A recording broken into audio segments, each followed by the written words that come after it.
This is NVHA 19-0016, isn't it? Yep.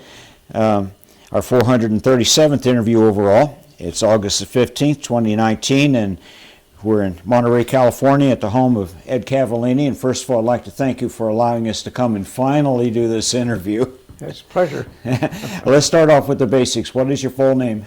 Edward Cavallini. Okay, no middle initial? No. Okay. Actually, I had a middle initial I was baptized with, but I went in the Marine Corps. Since it wasn't on my birth certificate, I lost it, so I became Edward, parentheses, none, Cavallini. Were you named after anybody in the family?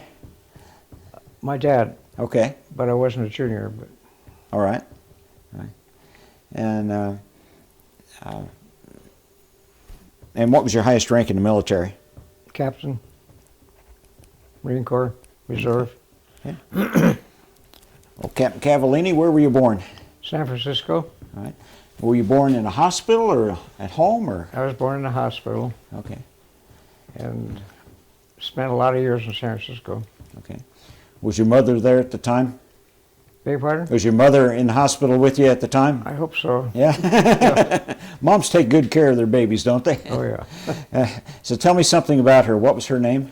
Her name was Lillian Margaret Cook. And what would you say what would you tell folks about her? What was she like? She was very interested in me getting. We had lost a child before I was born, and so therefore she took particularly good care of me and wanted to make sure that I survived, and Oh, sure. she did the best that she could for me. Yeah, be very, very cautious and apprehensive, I would think. Yeah. Yeah. Was she a quiet woman or an outgoing woman? She was pretty quiet, but she was pretty friendly with everybody, gregarious, no problems there. Yeah. Did she work outside of the home at all, or? When I was going to grammar school, she and my aunt got together a little home business where they brought hot lunches to the teachers, sold them at a little price. And I think they had 2 or 3 schools that they did this with. Then after I went, during the war, she wound up working in a little gift shop about, 2 or 3 years while, I don't know, just to keep herself busy. She met this lady that had the shop and they became friends and so forth. Okay. Yeah. So, your father, his name was Ed? Yeah, my father actually his name was Attilio Natale Cavallini. Okay. And when he was 3 years old, his mother had what I guess they call consumption, like TB. Right. And so the family, the mother and the 3 children, went to Switzerland, where his family was from originally, and my grandfather stayed here, and so my dad lived over there for 9 years, I guess it was. And he came back here, and he couldn't speak English, of course. Okay. And when my grandparents invited their boss, his father's boss, to dinner to meet the family, Right. My grandmother and her 3 kids. And so when he came to the thing, the boss asked my dad, "What's your name?" And he says, "Attilio Natale Cavallini." Yeah. He says, "That's a hell of a name to put on a nice little kid like you. I got to call you Eddie." And that essentially became his name. And during World War II, Right. My dad got a job in the shipyards, but he had to prove his citizenship. And it turns out that he was born in San Francisco, Right. also. But during the earthquake, they lost all the records. They they couldn't prove his name was Edward or Attilio. Oh, so no. he kept Edward. So that, That'd be a heck of a mess. yeah. You know, the Army tells you that they burned up in a St. Louis fire, but Yeah, right. San Francisco earthquake? Gee whiz. Yeah. When was he born? He was born in 1893 93? in San Francisco on Telegraph Hill. Yeah. So, did he remember anything about the earthquake, or Oh yeah. ever tell you much about it? He came back, I think, the year before the earthquake, and they were living in Coleman, which is just south of San Francisco. Mm-hmm. And the house they were living in, this could be apocryphal, but turned 90 degrees on its foundation, but it didn't fall. Oh, for heaven's sakes. And it was one of the few houses around there that didn't fall. Right. And they wound up with providing shelter to a lot of other people who lost their houses. Wow. Sort of interesting. Quite a story in itself. Yeah. What an awful day that was, or next several days. Oh yeah. The fires. Fires and- were worse than the earthquake. Yeah. Wow. Yeah. Do you know if they had to leave their home? Did they have to? Well, I think I don't remember the details of that. I don't remember him talking much about it. Yeah. But they stayed in the home until my grandfather moved someplace else, and the whole family moved. Okay. But they did have shelter. So the fire didn't get south. Coleman's about 5 miles south of San Francisco, or maybe even closer. Okay. But the fire was only in San Francisco. Okay. So Yeah, very fortunate. yeah, right. Yeah. You mentioned, was it a brother that your mother lost, or? Yeah. Okay. Did they name him? I don't believe so. Okay. He died at birth. Okay. Or if they did, never heard it. Did you have any other brothers or sisters? No. You were it. Yep. Yeah.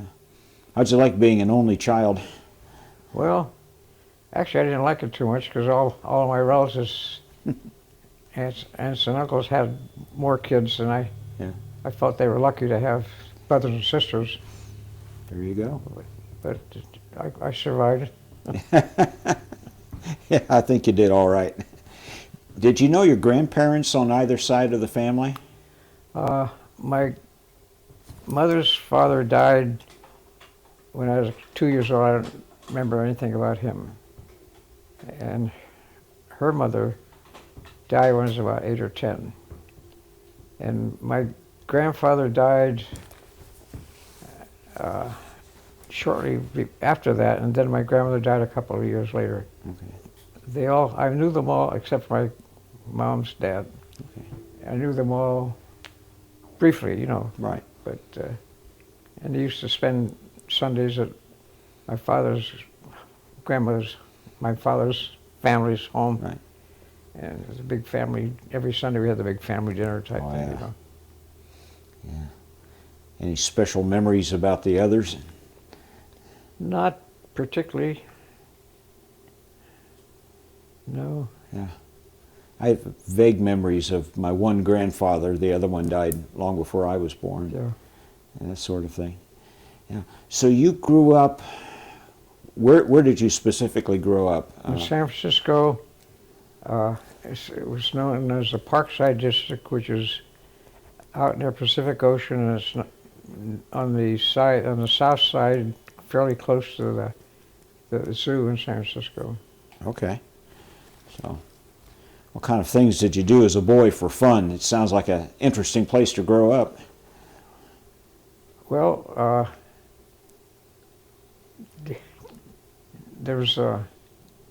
we played a lot of baseball on the streets and basketball on the street and stuff like that, but I got interested in archery, and just a few blocks from where we were, it was still mostly sand dunes, and we go rabbit hunting and stuff like that. And a couple of times we were up there, people had gliders, and they asked the kids to help pull a glider to get it started down a sand hill to go out toward the ocean, and stuff like that. It was sort of fun, Like the Wright brothers at Kitty Hawk. Yeah. Yeah. But the ocean was fun for a boy. Yeah, it's too dangerous for little guys. So. Yeah. But they had I learned to swim they have there's a pool, it's no longer there, by the zoo, which was the largest open air pool, it was a saltwater pool in the United States at the time. Okay. I learned to swim there, and so that was good. And then they had on the other north end of the beach, they had a very famous place called Sutro Baz, which had, it's a huge place. They had six or eight swimming pools, and they had one pool that was full of ice water, and it was just, and big slides. It was just amazing. Look it up sometime. Oh, that looks like fun. Google it sometime. It's really interesting. Sure would be. So we used to, and then there's a big not a theme park, like the theme park called, how is it called? Shoots at the Beach or something like that. And they had rides and carnival stuff. And so we get to go there. That was sort of fun too. Ah, good memories. Good memories. I had sand too, but it was inside of a tractor tire. And it had about that much of it. Be about that deep. You know? Wow. So, growing up, did you have any childhood heroes, baseball players, or someone in the community or the family? Well, probably Joe DiMaggio. Ah, good choice. In fact, one of his brothers, younger brothers, used to work for my dad. Oh, really? My dad ran a Western Union office, and he was one of the delivery guys. Ah. I can't remember his name, though. It's either Vince or Joe, but I don't know which one. You get your free tickets to the baseball games? No. No. Wasn't that good of a friend? Huh? Well, they were at that time. They weren't big baseball players. You know, True. Just getting there, you know. All right. Joe Yeah. Joe was the first one. Yeah. Wow. Did you know Joe himself? Did No. you? No, never met him. No. Yeah. Well, that. I just see how his family would react as he's working his way up through the big leagues and becoming famous and all. Yeah. Where'd you go to school? Well, I went to Parkside Grammar School. Okay. I went to Lowell High School, and then after Lowell, I went to San Francisco City College. Okay. And then I went to USC. Yeah. That's where I was when the Marines got me, or I got them. Do you remember any of your teachers along the way? Oh, a few. There was a teacher I had in grammar school. I guess she was second grade or something. I don't know. For some reason, I remember her really well. Yeah. And one high school teacher I remember, but I wasn't a great student. I wasn't a bad student. Yeah. But I didn't connect with the teachers Sure. that I recall. Yeah. Did you have any idea what you wanted to do once you got out of school? Well, it's sort of weird, yeah. The principal in my grammar school had a brother who was a cinematographer in Hollywood, and she was talking about him, and then it got in my mind somehow. And actually, I wound up. That's the reason I went to SC and to go to the School of Cinematography. Okay. Yeah. And I never became a cinematographer, but that was my major. Okay. That was one of my interests in life. I thought it would be pretty interesting to do that kind of work. Yeah. And I still look at movies and I see the camera angles and what have you. Yeah. Study that sort of thing. So you graduated high school when? 1940. 1940? Okay. How did your family do during the Great Depression? Actually, my family did pretty well. My dad, I think I told you, he managed the Western Union office that was in the financial district downtown San Francisco. And one of his customers was a big bookie in San Francisco. It was illegal, but anyway. And he wound up he was doing business with my dad because my dad was really good with numbers. And so one day, this was probably 1928 or something like that. I was just a little guy, 6 or 7, I don't know. Anyway, 5 or 6. Anyway, he said, "Hey Eddie, how would you like to come to work for me?" And my dad said, "Oh, what?" You know. So he says, "Well, how much you making here?" And my dad told him. He says, "How about you come to work for me on a double salary?" So my dad said yes. Yeah. Killed my mother. Oh my God. Here he's doing something illegal, you know. But because of that, during the Depression, we didn't suffer. He wound up running his own books, and this is during, you can imagine this. He made enough money to take care of his family really well. Yeah. And he was taking 25-cent bets. Wow. During the Depression, that people they spend a couple of quarters, you know. Yeah. But they had enough business that we never got hungry, and helped some of our relatives and stuff like that. It was just amazing. Yeah, that shows you why you shouldn't gamble. Yeah, right. Well, my dad always said, "You can beat a horse, but you can't beat the horses," you know? Which is pretty good advice. That's good advice. Was he in the military at any time? No, he was during World War I. He was working for Western Union, and because he was in the communications business or whatever it was, he got exempted. Okay.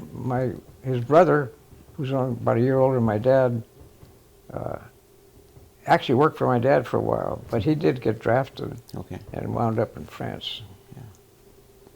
Actually, we lost him during the big flu thing in France. Oh, really? Yeah. Oh, yeah. That's how I lost my grandfather. Yeah. Same deal. So you graduated in 1940. Yeah. Went on to a community college, Yeah. and then on to USC. So there's a little bit of schooling going on between the time you left high school and the time. Were you drafted or did you enlist? No. I was going to USC by then. This was in the fall of '42. Okay. And the force, the Army, Navy, Marine Corps, and Air Corps. They didn't have an Air Force then. It was the Air Corps, Right. as you probably know. They sent recruiters to all the colleges. They were looking for officer material. They drafted. They couldn't tell. I guess they thought if you had some college, you might be better officer or something like that. Right. So I interviewed. I talked to all 4 branches, and finally selected the Marine Corps. Now the reason I selected the Marine Corps, because I figured from what they had told me, I could stay in school the longest if I joined the Marine Corps. And it worked. It came out that way. Yeah. One of my closest friend actually, joined the Army, Yeah. and he was gone, I think, in in March of the next year. Right. And I'm still going to school, and he came back in uniform, and Yeah. and the Marines and the Navy had a program called the V-12 program. You may have heard I've of heard that. of that. Right. Yes. So actually, I wound up in the V-12 program. Okay. And in California, I think 4 universities had V-12 members, V-12 students Okay. that wound up in V-12. Now, but before we get, for those who might view this and not know what the V-12 program is. Yeah, V-12 was a program that the Navy and the Marine Corps ran, although they ran them separately, where they would send students who were in college, they would have them continue college for a certain amount of time, a limited amount of time. Okay. And depending on what grade they were in, I guess. So and there are 4 universities in California that had the V-12 program, and luckily USC was one of them. Okay. So I didn't have to transfer to another school like most of the guys did. Oh, sure.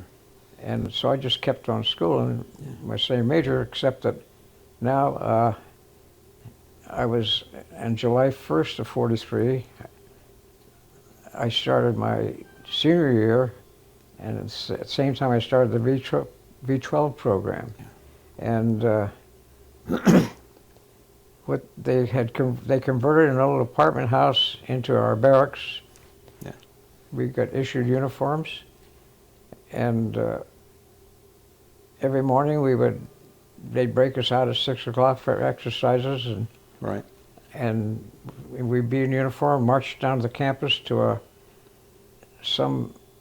I think it was some town and gown outfit that had kids eating facilities. They turned it into our mess hall, so we would eat breakfast there and then be dismissed. Have to be back to barracks at 10 o'clock. Okay. And then we'd go to the same place and have lunch and dinner. But we'd be free all the time.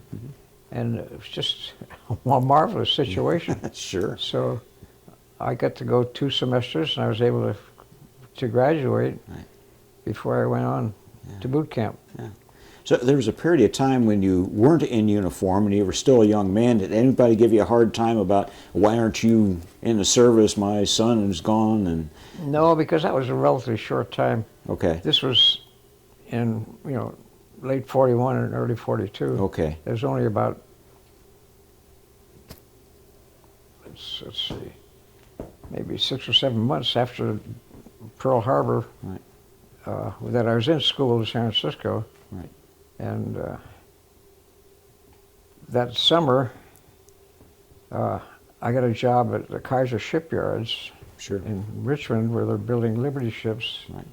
And I made enough money that summer to pay for a whole year's tuition and room and board at USC. Wow. Which, at that time, the tuition was only $350. Now it must be $40,000 or something like that. It's just amazing. Yeah, something kind of went wrong there. Yeah, so that was an interesting experience working in the shipyards. Okay. And I was exposed to a completely new bunch of people. Sure. They're college students. Yeah. And a lot of them didn't come from California. They came from the Dust Bowl areas in Oklahoma and Texas and stuff like that. That was really educational for me. It was a very interesting experience. Yeah. What did you do at the shipyards? I was a steam fitter's apprentice. Okay. And I worked the graveyard shift. And because of that, I got a 15% bonus for salary, and also worked 7 hours instead of 8. Got paid for 8 somehow. And that's at that time. Then I joined Kaiser Shipyards operating thing, and they had just started their health plan, the Kaiser Permanente plan they call it. Right. And so I've been an early Kaiser member. Oh, and years later, I wound up using them as for my insurance company. There's still, obviously, you probably know Kaiser, big outfit. Yeah. Huh. That's where they started in the shipyard, the health part. I don't think we've interviewed anybody who worked for Kaiser and built the ship. Right. Yeah, that's interesting. How did you find out about Pearl Harbor? Well, my future wife and I were visiting with my folks. We drove down to visit my mom's sister, who lived near Los Gatos in California. Okay. And they had a big, well, to me it was big. It was two-acre prune ranch. And Gene and I were out walking around checking the looking at the ranch and so forth, and so someone yelled, "Hey, come! Something happened!" You know, we ran in, heard an announcement on the radio. This is probably around maybe noon on Pearl Harbor. That's when we heard the announcement. Mm-hmm. And that was quite a shock to everybody. Sure would be. Yeah. Now, a lot of people had no idea where Pearl Harbor was. Yeah. But living on the West Coast, I suppose you would know more about it than somebody living in Indiana. Yeah, that's probably true. Yeah. Yeah. So what was your immediate reaction? Were you angry, scared, or were you just too young to really? Mostly shocked and surprised, and obviously wondering what was going to happen in the future. And immediately in San Francisco, they had blackouts. You had to keep your lights out. My dad became what they call an air raid warden. Mm-hmm. We'd go around and make sure that no light was. Yeah, exactly. Yeah. So. Did you know any Japanese families that Yes. were interred? One of my close friends when I grew up, Tadashi Ishikawa, Okay. his folks ran a cleaning shop just half a block from where we lived in San Francisco, just right down the corner. And he and I used to play softball together and stuff like that. Mm-hmm. And after Pearl Harbor, I never heard of him again, you know. And I didn't think about him until on Okinawa there's a little town called Ishikawa. I brought back all his memories. You know. Sure. Yeah, that would do it. Yeah. Wow. I wonder if he wound up in the Army or... No, he probably wound up being in a concentrating... One of those camps? What'd they call them? Internment camps or... What'd they call them? I think internment camps? Yeah. Concentration. I call it concentration. Yeah, well, it pretty much was. Just about was. Yeah, exactly. Yeah. Wasn't quite as harsh as what the Germans were doing, but I know a lot of young men from those camps formed that unit that went over to Europe and really distinguished themselves accordingly. Yeah, I have a woman I used to work with. Dad was in that outfit. Yeah. So you're marching back and forth to lunch, and you're marching back and forth to lunch in your No, he didn't. No, shiny new we uniform. just marched to breakfast. Breakfast, only breakfast. They didn't feed you the rest of the day. Freedom. And how long before you actually wound up going to boot camp or wherever you went? At the end of the semester, they started the semester on July 1st instead of August like they usually do. Okay. And I was through my senior year at the end of January of '44. Mm-hmm. So then I went to boot camp at Parris Island. Okay. Parris Island? Yeah. Sounds like something the Army would do. You're here and they'd send you all the way across the country? Well, instead of San Diego? Yeah. Yeah, but they were sending guys, V-12 guys from all over Anyway, I don't know who made the decision. I'd have much rather been in San Diego. I'll bet. Anyway, so I went to boot camp at Parris Island. Yeah. You must have some interesting memories from that place. Yeah, but you know, Parris Island has this bad reputation. Yeah. But it was interesting because the DIs really couldn't handle us, didn't know how to handle us. We were a bunch of smart-ass college guys. Yeah. We were in uniform. We had been in uniform for 6 or 7 months. I don't know. Okay. We knew all the ins and outs of, not a lot, but we knew something about the Marine Corps. Right. And they just, and we weren't sitting there quivering because we'd already been through that stuff, you know. So it was really strange. It was actually, boot camp was pretty easy, I thought. Okay. Well, it's another world on that side of the country. Yeah, and even some of us, when we had our uniforms, on Sundays we get a day off, we'd sneak over into the regular base. Yeah. And a couple of times I went sailing. Oh. It was it was almost a joke when you think about it, compared to all the stuff you hear about Oh, sure. boot camp, you know. Yeah. Wow.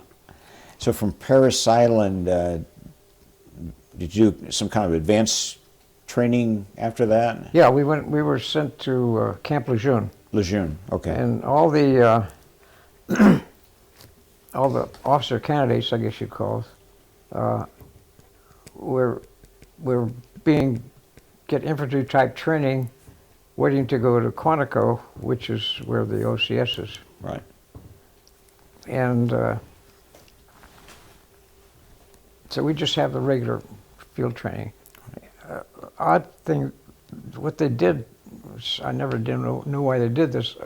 We were in uniform, but they, like everybody else, but on our caps, they had little gold things that OCA, Officer Candidate Applicant. Ah, okay. And it was on our caps. But when we're walking around the base or something, the enlisted guys didn't know.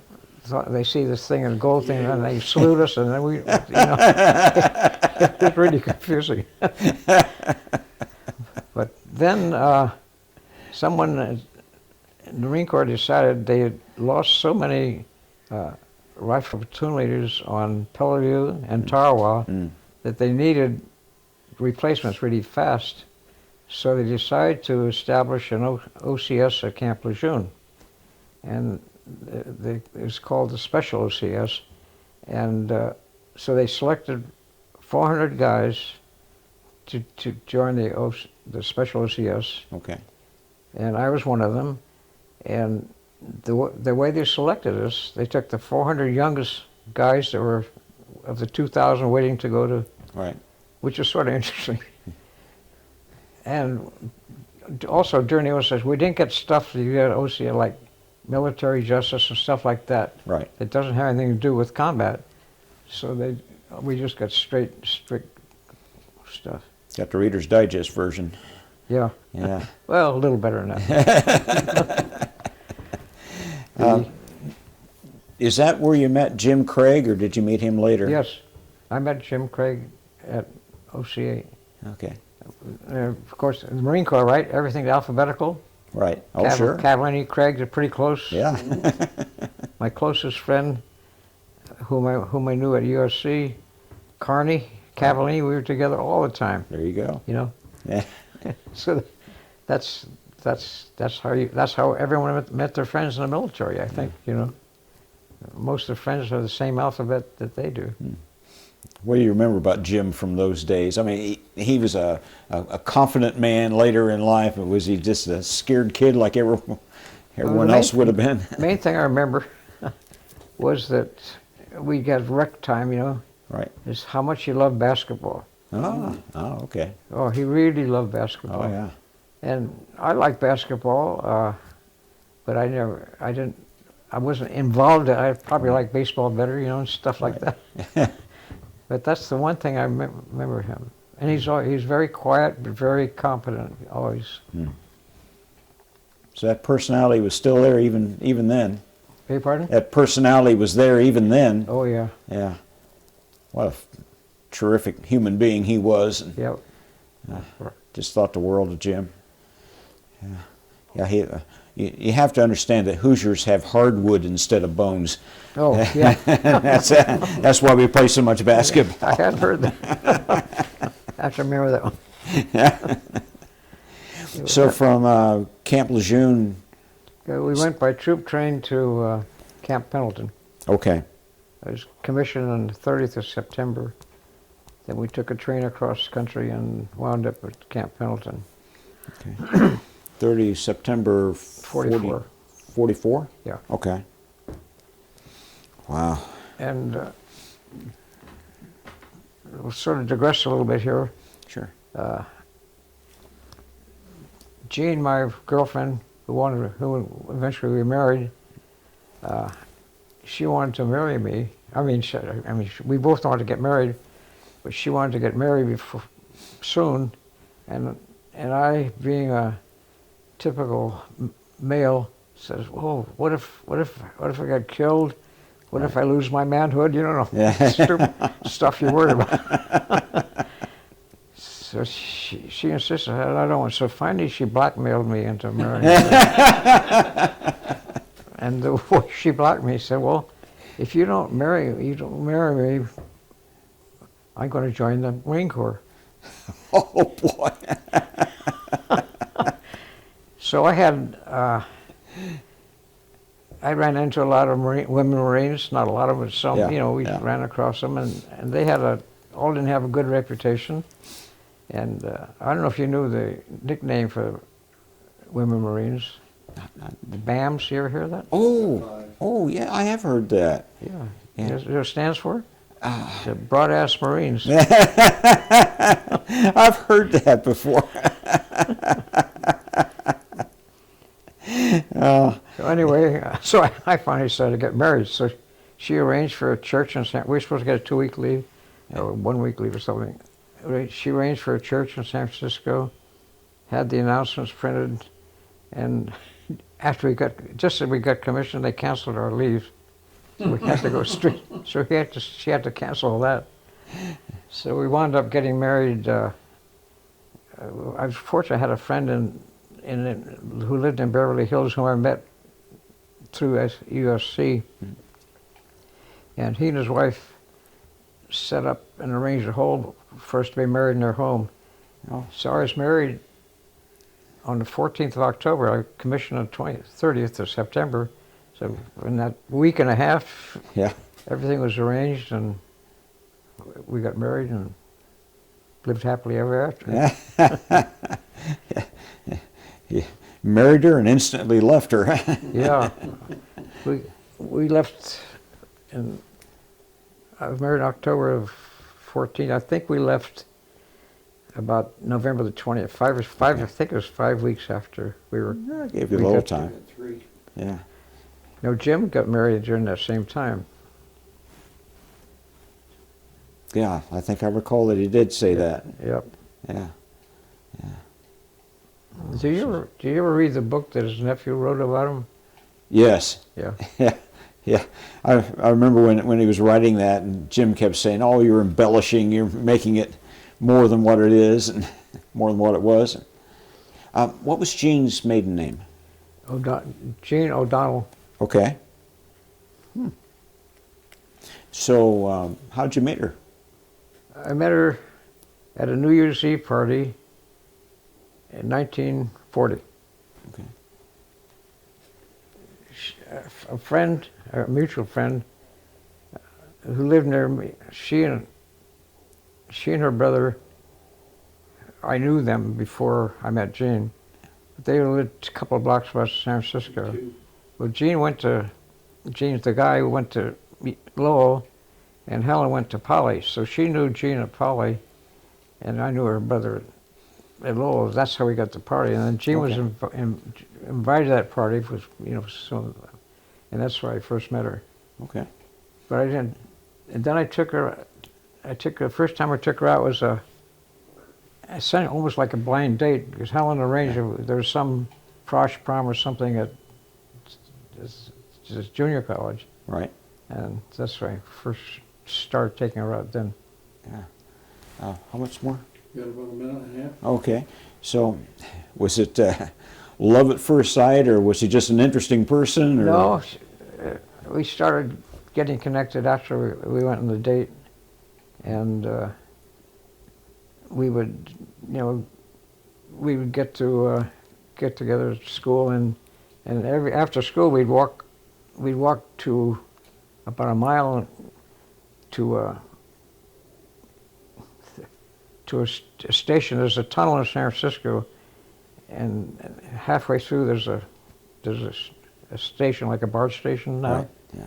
And so we walked there, and then she would wait for hers, and we'd take different streetcars that they called them. Better stop. Oh. So she took her streetcar and you took your streetcar. Yeah. Yeah. Then going home, we walked through a very nice neighborhood, and we saw this house that we said, "Oh, we'd like to buy that house someday." Yeah. Never did, of course. But I drove by it not too long. It's still there. It still Really? looks good. Yeah. So, how long were you married? A little over 74 years. Wow. That's a pretty good run. Yeah. Yeah. Very good, yeah. Do you have any children from that marriage? Yeah, we had 4 children. Okay. And their names and a little something about them, please. Okay. John, their names are John, Paul, Mark, and Jane. Oh, okay. And our first son, John, was a very independent young man. And the first house that we bought, he was about 2 or 3. This is in Southern California. Right. At that time, I may they still do. They were putting like 6-foot fences around, you know. And somehow he figured out how to climb over the fence. And Jean couldn't climb over the fence. She'd have to wander around the block trying to find him. Just had a hell of a time. Anyway, nothing exciting about him growing up. He he was going to San Jose City College, and by that time he was working part-time in a sort of like the precursor to McDonald's, you know. Oh, sure. A little food place. Right. And he had a motorcycle, and my dad had motorcycles. Anyway, he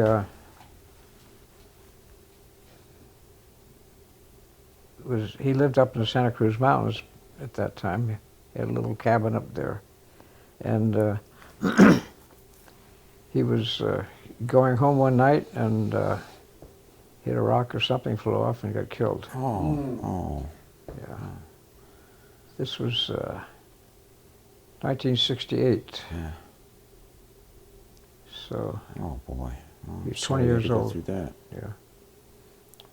So that was a tough one. Oh. Yeah. Yeah, I've lost a wife, but not a child. I can't imagine Yeah. losing a child. But he was very independent. Always had no problems. Pleasant, just a pleasant pleasant situation. And your other children? Paul was the next one, and he was sort of a problem guy. Didn't like to always follow orders, particularly in school. Yeah. And Jesus, we first moved to Monterey. We lived in Monterey in '56. We came up here. My company was up here for a few years. So the first day of school, now he was 6 years old, right? First day of school, somehow he went in and in the boys' bathroom, flushed all the toilets, and the toilets got jammed. Oh no. It's a great way to start. It's good for the whole family, you know. There's a Cavallini kid here. So anyway, he during the war, the Vietnam War, everyone registered. He became a conscientious objector. Mm-hmm. He wound up in Cleveland, working actually as an orderly in a hospital. Mm-hmm. And he seemed to like that and enjoyed it. Met a very nice young woman out there who he didn't marry, but he should have. But and we've kept in touch with her over the years. And anyway, then he came back after that, and because of the medical thing, he decided to, somehow he wanted to become a psychiatric technician. They call him, I don't know what they call him in Indiana, Sure. but they go psych tech, we call him out here. Yeah. So he went to, I guess it's called Mission College, another community college type thing. And they had a program there, and he graduated from that and got a job working for he worked at Agnes, which was a state mental hospital. And he met during the school, he met a young woman who was also getting she actually was an RN, but she wanted to become a psych tech also. Okay. So anyway, they met and connected and became married. And they had 3 children. Then they moved up. He got a job, or they got a job at there's another state hospital up near Sonoma, and up in the wine country. So they moved up there and bought a house, and then they had some problems, and they got divorced, unfortunately. And she took the 3 children and went to Florida, which is as far away you can get from California. Then he stayed here, of course. And then he wound up deciding he wanted to be near his children, so he went back to Florida. Okay. And let's see, about 12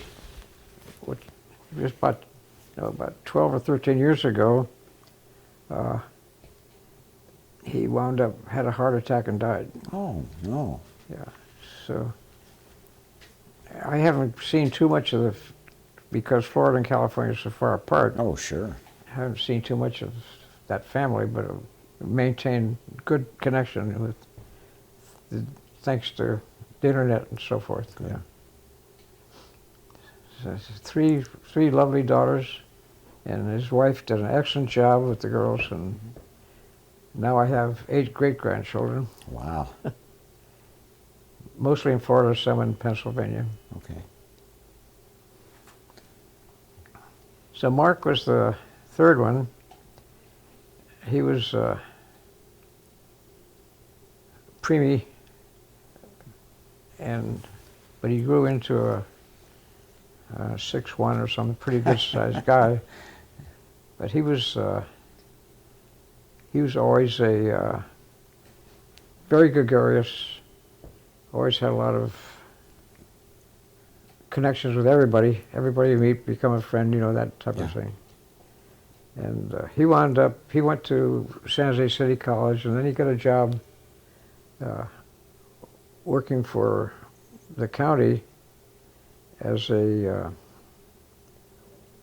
I don't know what his actual title was, but he's a person who would drive people to medical appointments and stuff like that. Okay, People sure. that the county was taking care of somehow. Right. He did that for a couple of years, and then he wound up working for the library as a delivery person. And then he lost that job and sort of became unemployed. Yeah. And had a hard time getting a job. And he wound up, we got him a little RV, so he wound up living in an RV, and a friend of his worked for just south of San Jose, a little town called Coyote, working for a woman who had a big, huge barn where she was growing medical marijuana. Okay. And anyway, so his friend got a deal, Marcus got help, and he got to park his RV there. So, so in about 5 or 6 years ago, the lady went out of business. Oh, I know. The property was on Union Pacific Railroad, owned the property. It was part of their, there's a little old depot right nearby there and so forth. So they took it down. They were going to revitalize the area or something. Yeah. So then he came down here. I found a little cottage for him in Seaside, and he wasn't in good health. And so his friend, that got him the place up there, wound up coming down and living with Marcus. Yeah. And he wound up being his caregiver about the last 6 months. He died about 4 years ago. Oh, no. Yeah, and so his other friend, Sinbad, wound up essentially, I let him stay in the cottage, essentially being our caregiver. Right. Gene wasn't doing well, and I needed some help and so forth, so it worked out quite good. And then also Sinbad needed some, he had a lot of problems. We almost lost him about a month after Marcus died. He had type 2 diabetes, and everything was up high. Before he got in the hospital, which is down the street here, and he's okay. And so actually, then last year, they sold the little house I was renting, so he's living with me now. And essentially he's my, I don't call him a caregiver, he's my personal assistant. Okay. Yeah, he's really doesn't do much care, but he's a good cook, and he can open every jar that I can't, and all that stuff, you know. There's a lot to that. Just shopping and, you know, stuff like that.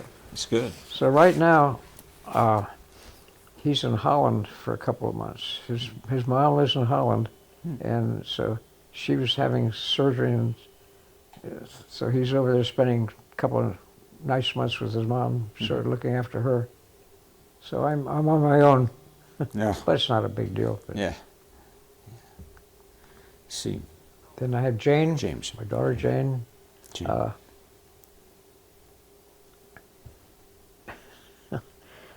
We going back a little bit, she was ready to go to high school.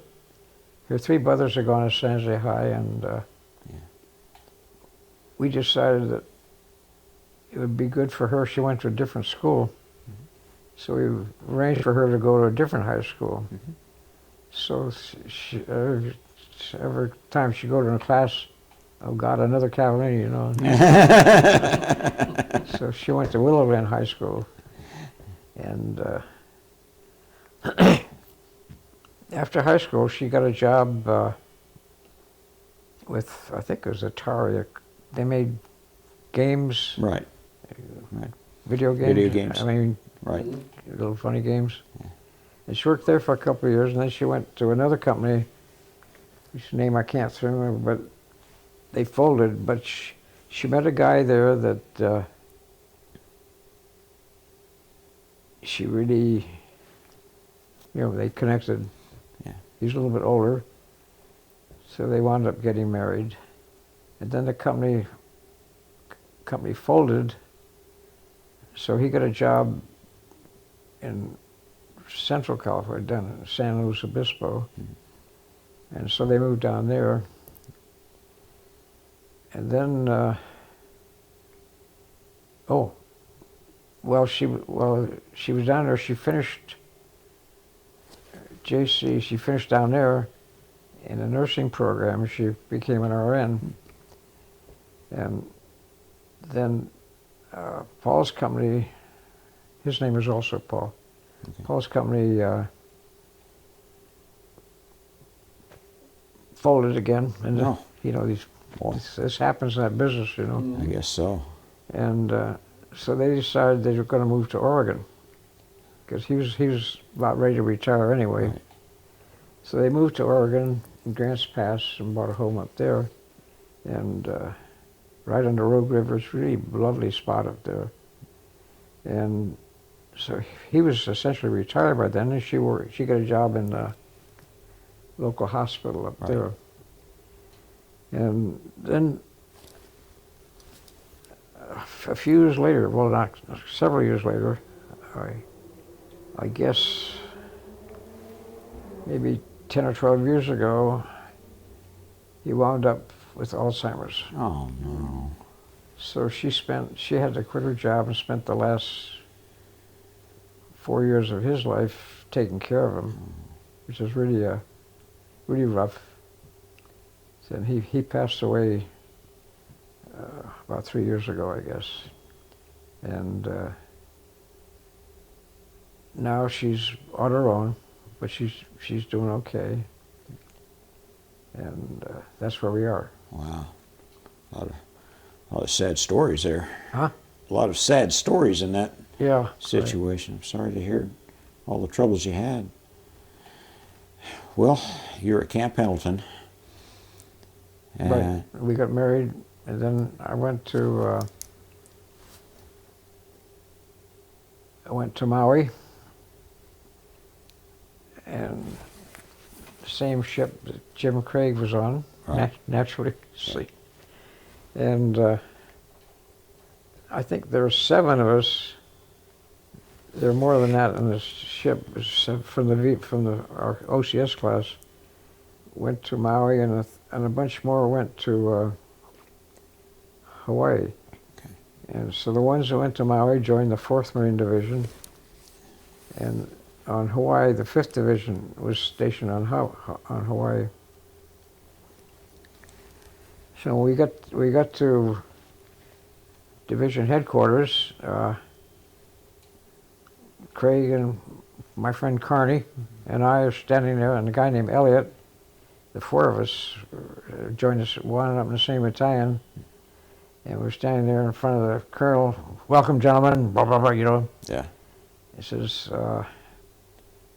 one thing as he closed, one thing I want you to recall, one thing, is that if I say, if at 1,800 hours, I say it's actually 2,000 hours, I mean, say 1,900 hours, Sure.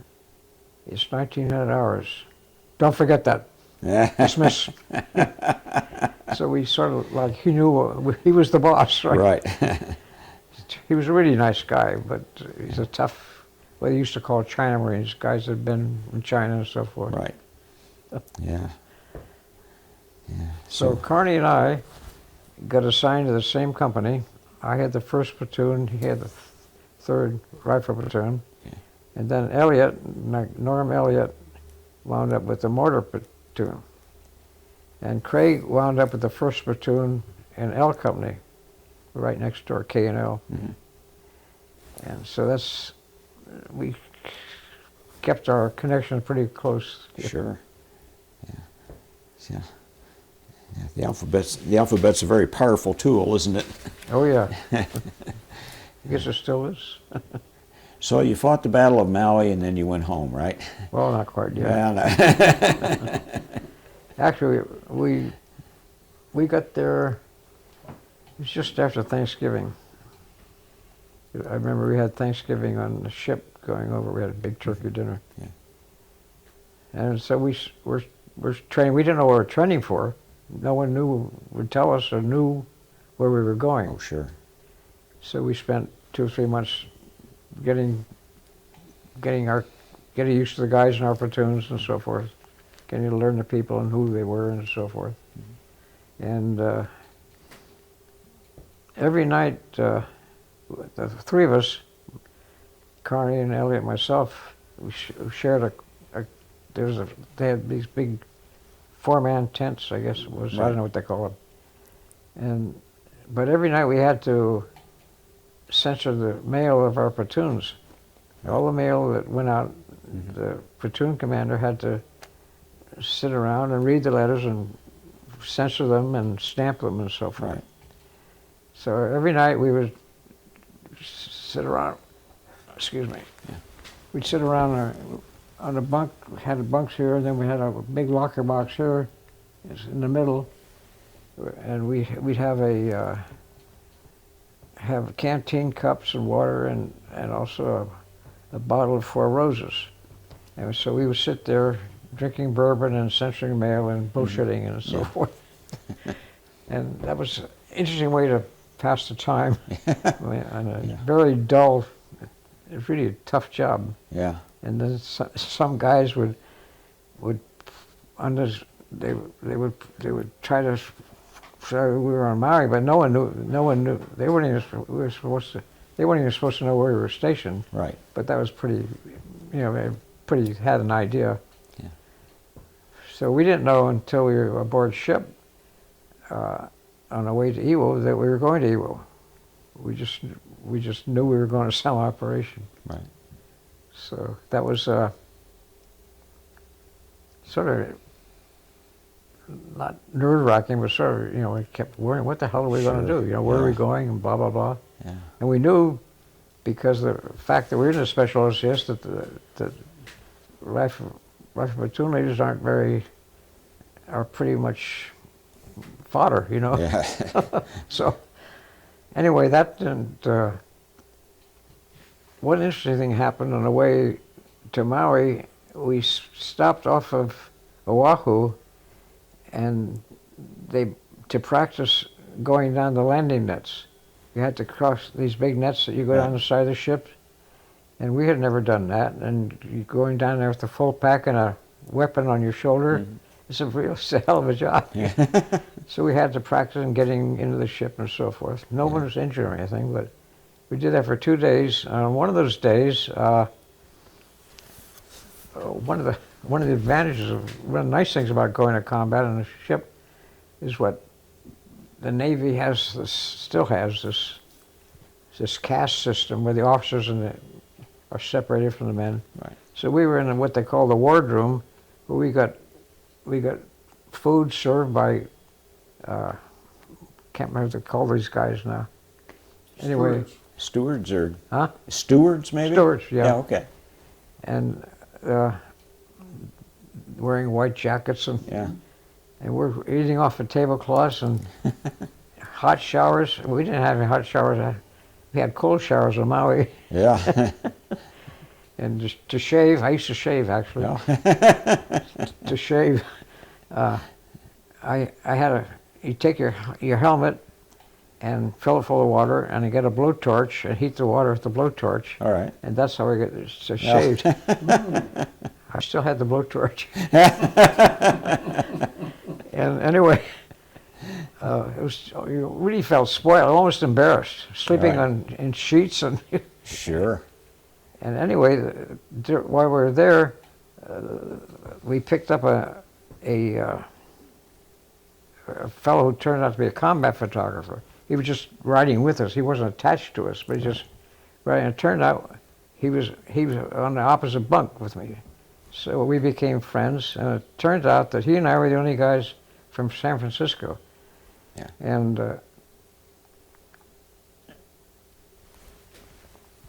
let's see, none of any other guys in the wardroom were from, we're from different places, but Carney was the closest one. He was from LA, so anyway, turned out this guy is Joe Rosenthal. Wow. So since he worked for the for Associated Press, and he's based in San Francisco at that time. So we became sort of friends. We played a lot of pinochle and talked about San Francisco and stuff like that. And then I never saw him after that. But I know that I do know that when he was go ashore, every night they bring him back to the ship. So he even though he's during the combat during the day, right, he had nice food and stuff. Not a bad deal. A steward. Yeah, good place to sleep. Yeah. So anyway, he's. I didn't see him afterwards because I didn't live in San Francisco. I moved, but there's a move afoot. I think I might have even told you about it. They're trying to name a ship after him. Yes. Right. Yes. Yeah.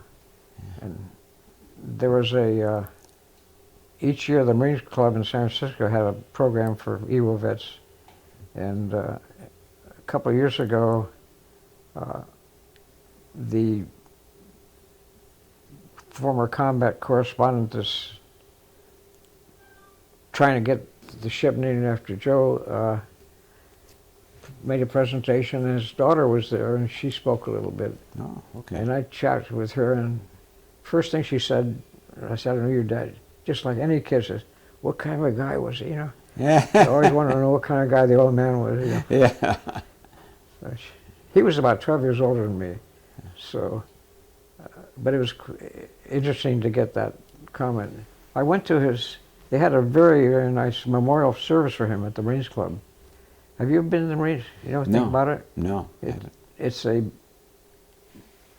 12-story building in San Francisco, right near Union Square, that was originally built as a hotel for women.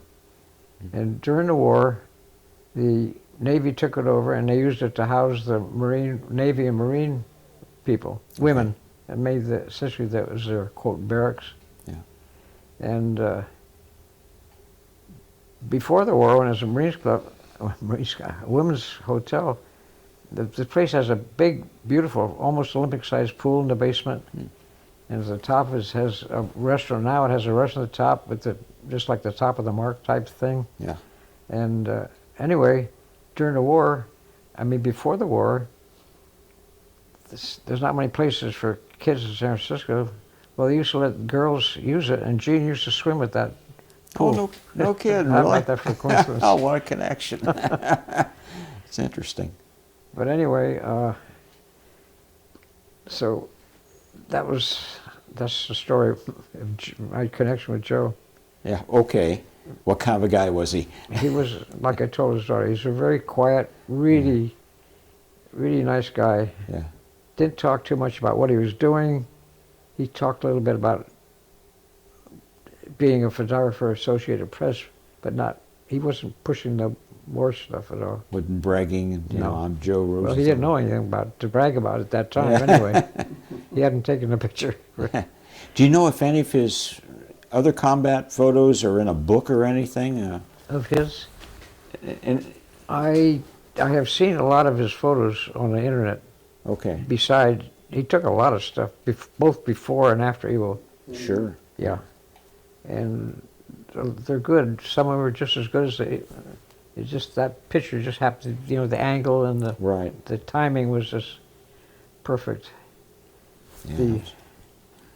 You know, interesting, a little connection here, aside of it. I didn't ever talk about the war with my kids, or with Gene much. Right.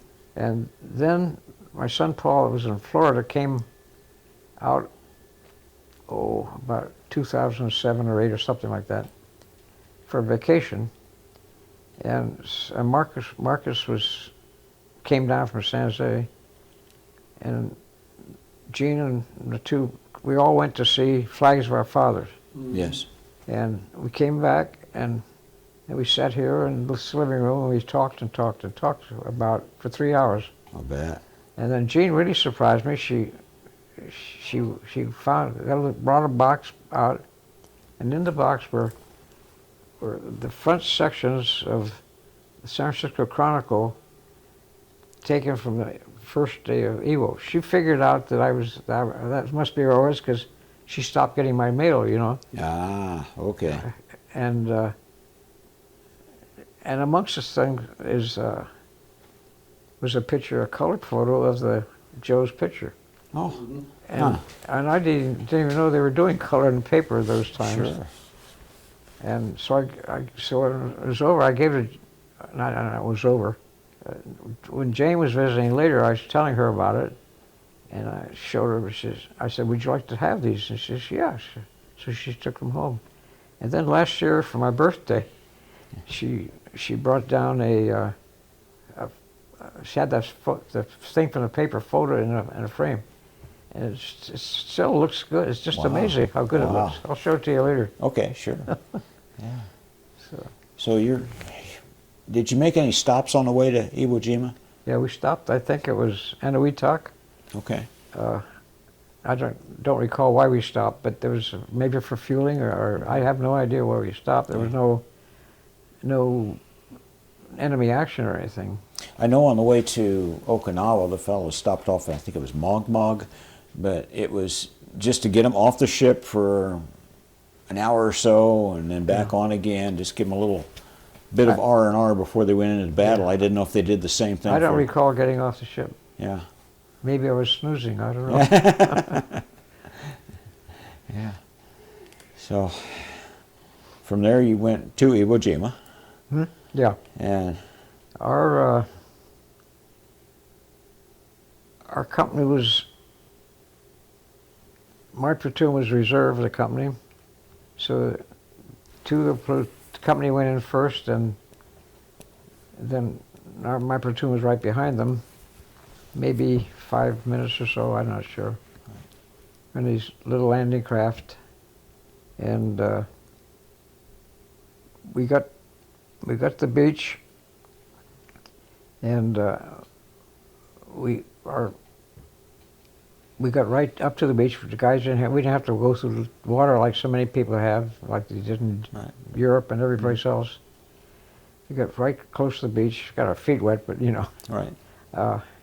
And we went in, got off the beach. The whole beach is up at it wasn't level, it's just like going up at an angle like that. And right in front of me, there's 3 officers from my platoon are laying there wounded. There's my friend Carney, and the company executive officer, and the machine gun platoon leader. None of them wounded seriously. Right. And my friend Matt says, my nickname was Count. He says, "Count, I hope you're as lucky as I am and get the hell out of here." Yeah. And I was later. Yeah. So that was sort of a nice welcome. Sort of a shock. Yeah, it would be. Well, before you actually got into the landing craft, I mean, you must have observed the shelling or just all that stuff. Oh yeah, that was going on as we were getting there and after we got there, constantly. I know a lot of fellows thought, oh, there couldn't be anything left now after the Navy got done with them. Yeah, that's what you would think. That's yeah. Actually, historically, I know it was the division commander or who it was. It might have been the Marine operation commander wanted to hold off for another 3 or 4 days of bombardment from airplanes and Navy, but they overrode it. They said no. So I don't know if it would have helped much or not anyway. Yeah. Yeah. Of course, you know, when we got on there, you get the sand. You can't dig a foxhole in the sand. Right. So Just we fills found in out again. right away. Yeah. So we just use all the shell depressions as foxholes. Yeah. There's a lot of those. So Yeah. so we just went in a little ways and as far as we could and just got the platoon lined up sort of lined up, but in some cover in those holes. It'd take you long to get off the immediate beach that you landed on and up inland a little bit? No, but we couldn't go too far, so it didn't take too long because people in front of us and they weren't moving. They weren't moving out too much. Yeah. They were still getting a lot of. We were landed just below one of the airfields on the northern edge, and so we could. And then to our right, there's a cliff, which our company was supposed to go up that cliff and go that way, and so we weren't too far inland anyway. Okay. So were you supposed to go up on Suribachi? No. Or this was another? The 5th Division had the south. We were in the north part. Okay. We had the furthest north on the beach. All right. I don't know how long the beach was, maybe a mile or something, but we were the furthest north on it. All right. So you were more in line with the airfield then? Yeah. That would make sense. Right. So it seemed like I've heard about so many of them being pinned down on the beach. It sounds as though you were able to move a little easier. We moved off the beach itself, but we're still on sand. Right. But the lava or sand, whatever, goes way up. It doesn't just stop at the beach. You know, it doesn't go from sand to earth like it does most around here. You know. Okay. So, how far up the cliff did you get? We didn't get up there at all, or? No, not when I left. We hadn't made it that far. Yeah. They're still getting. You know, they had all their mortars and their artillery pieces were all buried or in, covered. So, and they still had good line of fire. They could see everything. Right. They could see up from the top. Up from the top, you could, they could see. They had powerful. I've heard they had powerful scopes. You could almost read an ID off. Really? Yeah. Wow. Which they didn't need, of course. So did you just sort of stop and you Yeah. couldn't move forward any and Right. And So we sort of lined up and sort of dug in as much as we could. Yeah. And the next morning, I went to check, see how it was, and that's when I saw my first dead Marine. Happened to be the oldest guy in my platoon, the only one that was married, the only one that had a kid. Oh, brother. Jesus, Wow. I'll never ever forget that. Wow. Do you remember his name? I don't recall his name. Yeah. Wow. That'd be tough. Yeah, that was tough, all right. Then the next day, did you make any progress the next day? Or? No, we actually stayed there for 2 days. Okay. And the next morning, I was out checking, and we got a barrage of mortars. So I jumped into a big shell depression that was near me. Right. I learned to keep an eye out for those things when I was, because these damn big, they had these 360 millimeter mortars, and they're so big that you could see them. You could see them going over. Wow. They used to call them flying ash cans. Okay. Yeah. So you get a warning, but not much. So anyway, I jumped in this time, and a guy came by and says, "Can I ask me permission?" Which is pretty stupid, but he said, "Can I join you?" Yeah. So, and then he had a war dog with him. Huh. And I didn't even know they had war dogs, and the Marines had any. Anyway, it was a Doberman. Right. And I think he was more scared than I was, but I'm not sure. Poor guy, he was really shaking. I can imagine. I would have thought they would have brought the war dogs in later Yeah. in the fighting, I don't know what. not in the I initial didn't- invasion. We didn't discuss that. Yeah. But turns out, here's another coincidence. He was one of my DIs from Parris Island. Was he really? The sergeant. When a DI asks you permission, he's Yeah, scared. By then That's I had him funny. outranked. And what was your rank at that time? I was second lieutenant. Second lieutenant? Yeah. Okay. Okay. The Marine Corps, you probably know this, during World War II, no one wore a badge, you just had a number. A lieutenant was 1, second lieutenant was 2, captain was 3, a major was 4. Okay. You had a number on your collar of your dungarees, and that's it. Okay. So that's, Okay. but he couldn't see it. He was just asking, he was polite, he was a Marine, Never heard that explained. I knew you didn't wear the insignia, Yeah. but you would have to be able to distinguish in the field. Yeah, Somebody from another company or something would have to. yeah. The same thing, you're forbidden, of course, that part of it is, if you're in different kind of combat, it's important, but you're forbidden to use rank. Mm-hmm. You can't use rank. Right. So, So your DIs are jumping in shell holes with you. yeah, That's where we left you. Was anybody hurt no, in that exchange? Okay. nobody hurt. We just had a nice little chat, and they took off after the barrage stopped. Yeah. And then about 20 minutes later, same thing happened. I was up a little further, and I jumped in another hole. This guy jumps, and he didn't ask permission. This guy, turns out he was a captain. But anyway, he's a Graves registration officer. Wow. And this was second day of combat, and here he's out. I didn't realize, but that's how important that is. Now, the dog tags, you wear 2 dog tags, one hanging below the other. Right. So his job was to snip off the dead bodies, okay, and make sure that it's registered and we know who it is and so forth. Okay.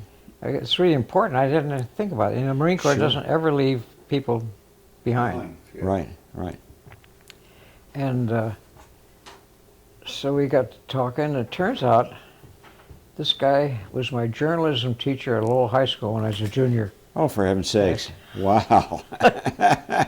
How about that for a coincidence? That's crazy. Yeah, it is. Wow. Now, I want to make sure I understand this right. Graves registration takes one tag and they leave the other tag on the body? Yeah, Okay, I thought surely they would, but yeah. yeah. Journalism teachers. Wow. Yeah, they had a really large, I got a picture someplace that that I got off the internet. They had a really large cemetery on Iwo, which was established before the operation was over. This picture was taken, I think, maybe 10 or 15 days before, and it's all these white crosses lined up perfectly. Yeah. It looks like this is in a city someplace. Yeah, Just amazing. yeah. Wow. And there's a couple of tanks in the background. You can see there's still, this is right near one of the airfields. Right. Wow. But, so they really know how to take care of their people. They sure do. And those were just temporary cemeteries for that matter. They're all temporary, yeah. A lot of them were. Yeah. Then you probably heard, just read within the last month, they found a bunch of Marine bodies from Tarawa that they're bringing back to the States. No, I hadn't heard Then that. they're going to use the genetics to go through, Right. find out who they are. Wow. It's amazing. Yeah. That is. Well, I wish I'd had that back then, but even then, the effort to find the missing and the dead after the war Yeah, right. was pretty phenomenal, and they found most of them. Still going on. Yeah, Yep. yeah. Wow. That is amazing. So we're into the third day now? Or Second day, yeah. Second day? Okay, the third day I'm out again, seeing how everybody's doing, and that's when I got hit. I got hit in the chest with some shrapnel, a piece of shrapnel, Right. and right next to, I didn't see him at the time, but next to me was an officer who was a forward observer. Now, the forward observers, they're with the infantry, and they call in either artillery or air strikes. But I had met him. I knew him, met him at the club or something, you know, back on the base, but I didn't know him that well. Right. Anyway, he helped me, he got me into this hole, called for a corpsman, and then I don't remember anything until I was on the beach. Mm. And there's a whole bunch of us lined up in stretchers waiting they wanted to get us off the island pretty fast, obviously. Right. Because we're in the way and we could get hurt, you know. Oh, sure. So we're all lined up, and I don't know how many of us, but that's what I sort of came to, is a bunch of guys that was laying there. And I got hit in the knee with another piece of shrapnel. Oh, good grief. Wow. Yeah. Which actually gave me more trouble than the one in my chest. Oh. And so anyway, they took us out to an LST, which was out in the bay, I guess you call it a bay. Mm-hmm. You know, so where all the other ships, the Navy ships over there. Right. And it was sort of like a holding center, waiting for a hospital ship. So inside this, it's pretty big space, and you know, the bottom of Right. where they put the tanks and stuff. Sure. So it was lined up like a hospital ward, you know, all lined up in there again. And so I get organized, and the guy next to me here turns out to be my battalion commander. Oh, for heaven's sakes. The guy that told me it Yeah. was 1800s, 1900s, Yeah, you know. right. And it turns out that he's a human being. I didn't realize it. But he kept worrying, gee, I hope my mom and dad aren't too worried about me, and Yeah. stuff like this. Well, it Yeah. turns out his name was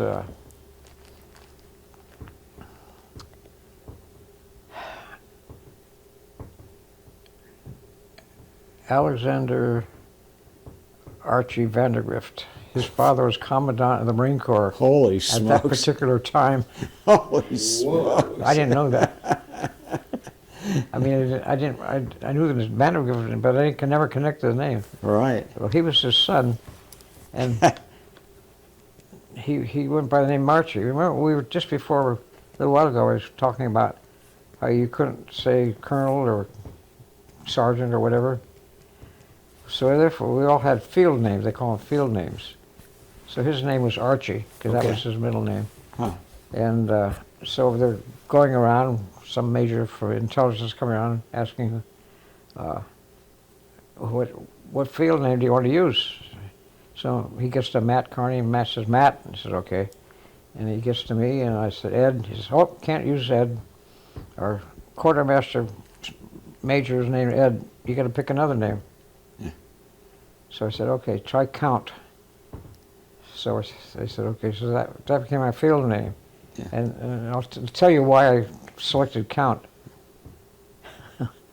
When we were back in Paris Island, Right. there was guys, members from all over this place, and there's a bunch of, in the same Quonset hut that some of the California guys where I was in, there's a bunch of guys from Texas. And so one of them started talking to the guy. He says, what kind of name is Cavallini?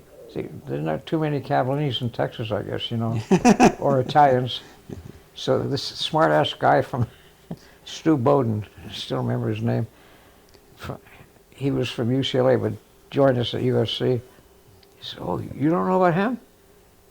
And he says, no, what do you mean? He says, well, he's an Italian count, and he was going to USC, so instead of being drafted, he decided to join the Marine Corps.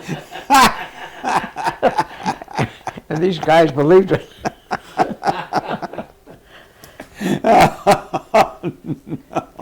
So anyway, that became my field name. And then after the war, maybe 25 years ago, we started to some of the OCS guys started to get together again.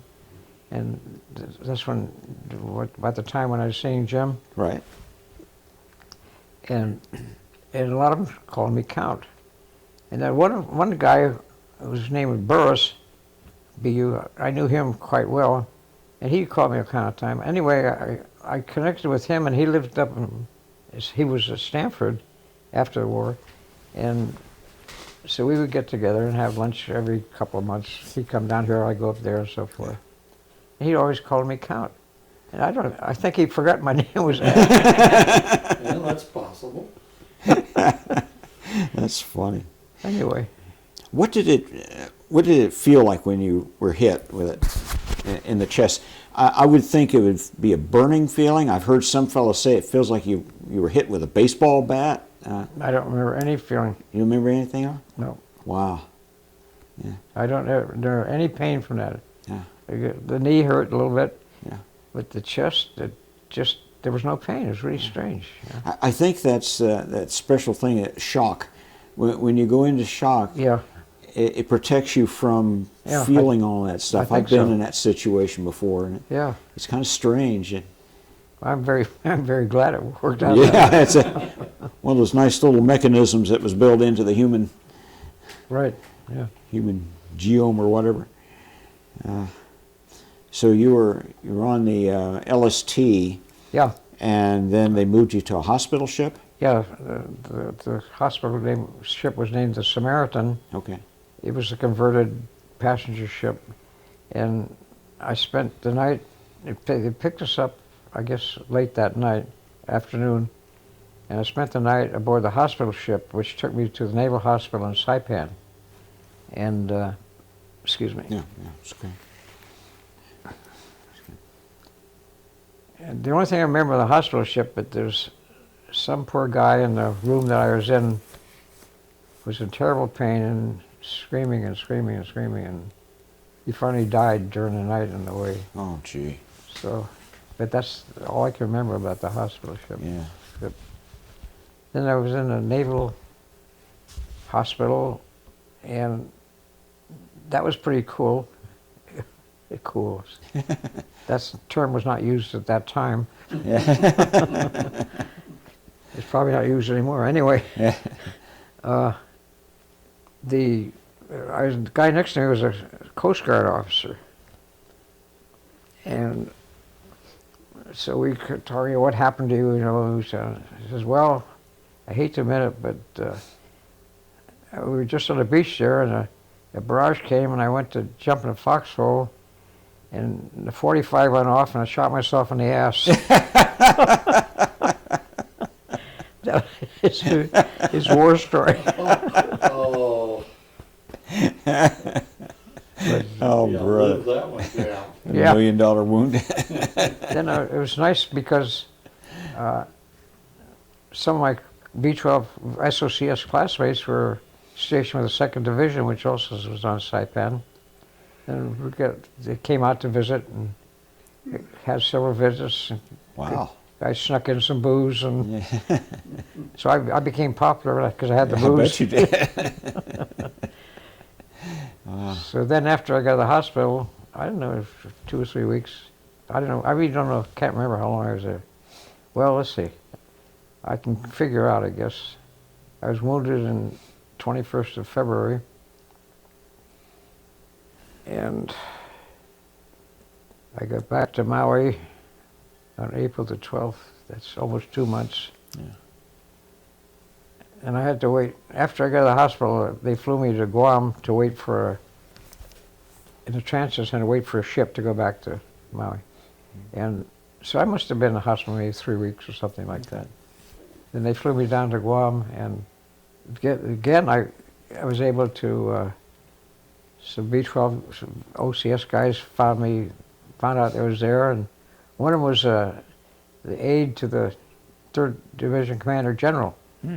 So he snuck me out of the transit center and had dinner at the club over there. And that was pretty cool. Yeah. Of course, at that time, all there was the transit center was tents, but they had some Quonset huts for the headquarters. Yeah. Nothing else there. Because Guam hadn't been over that long either, you know. Mhm. It was just maybe October they cleared Guam. Right. Right. Yeah. Yeah. Do you know who took over your platoon after you were pulled off? Yeah, my platoon sergeant. Okay. In fact, he got a field commission as a 2nd lieutenant. Did he really? Yeah.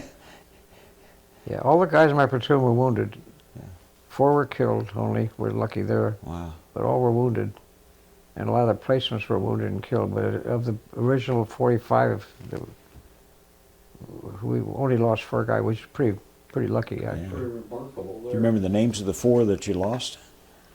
I have them written down someplace, but I don't know the names of them. Yeah.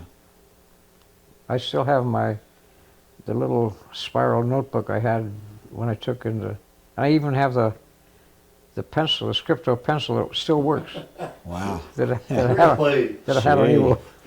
Really? I don't throw anything away. Yeah. Well, no longer than you were there, you probably didn't have to write any of those letters home. Huh? No. Yeah. No, I didn't. I know Jim did, and a lot of people did. That must have been tough. Yeah, that would be hard, and then you tell them, oh, they died a hero and all that kind of stuff. And Yeah, right. Wow. So, were you able to keep track of the battle at all? Did the word get back to you of No. how things are going? When it was over, we found out, but Yeah. I think I was still in the hospital when it was over. Okay. Or either there or Guam. Yeah. Now, we came back aboard ship, and we were very lucky because our division, the 4th Division, was supposed to set up on Saipan to train to land on Japan. Yeah. But because they got shot up so badly, they decided to send us back to Maui. Hmm. So can you imagine the difference between having liberty in Saipan and liberty in Maui? Yeah, it might be a little better. Well, we looked out there. Wow. So on the way back, there were guys from the 4th Division, the 5th Division. And we arrived in Kahului in Maui.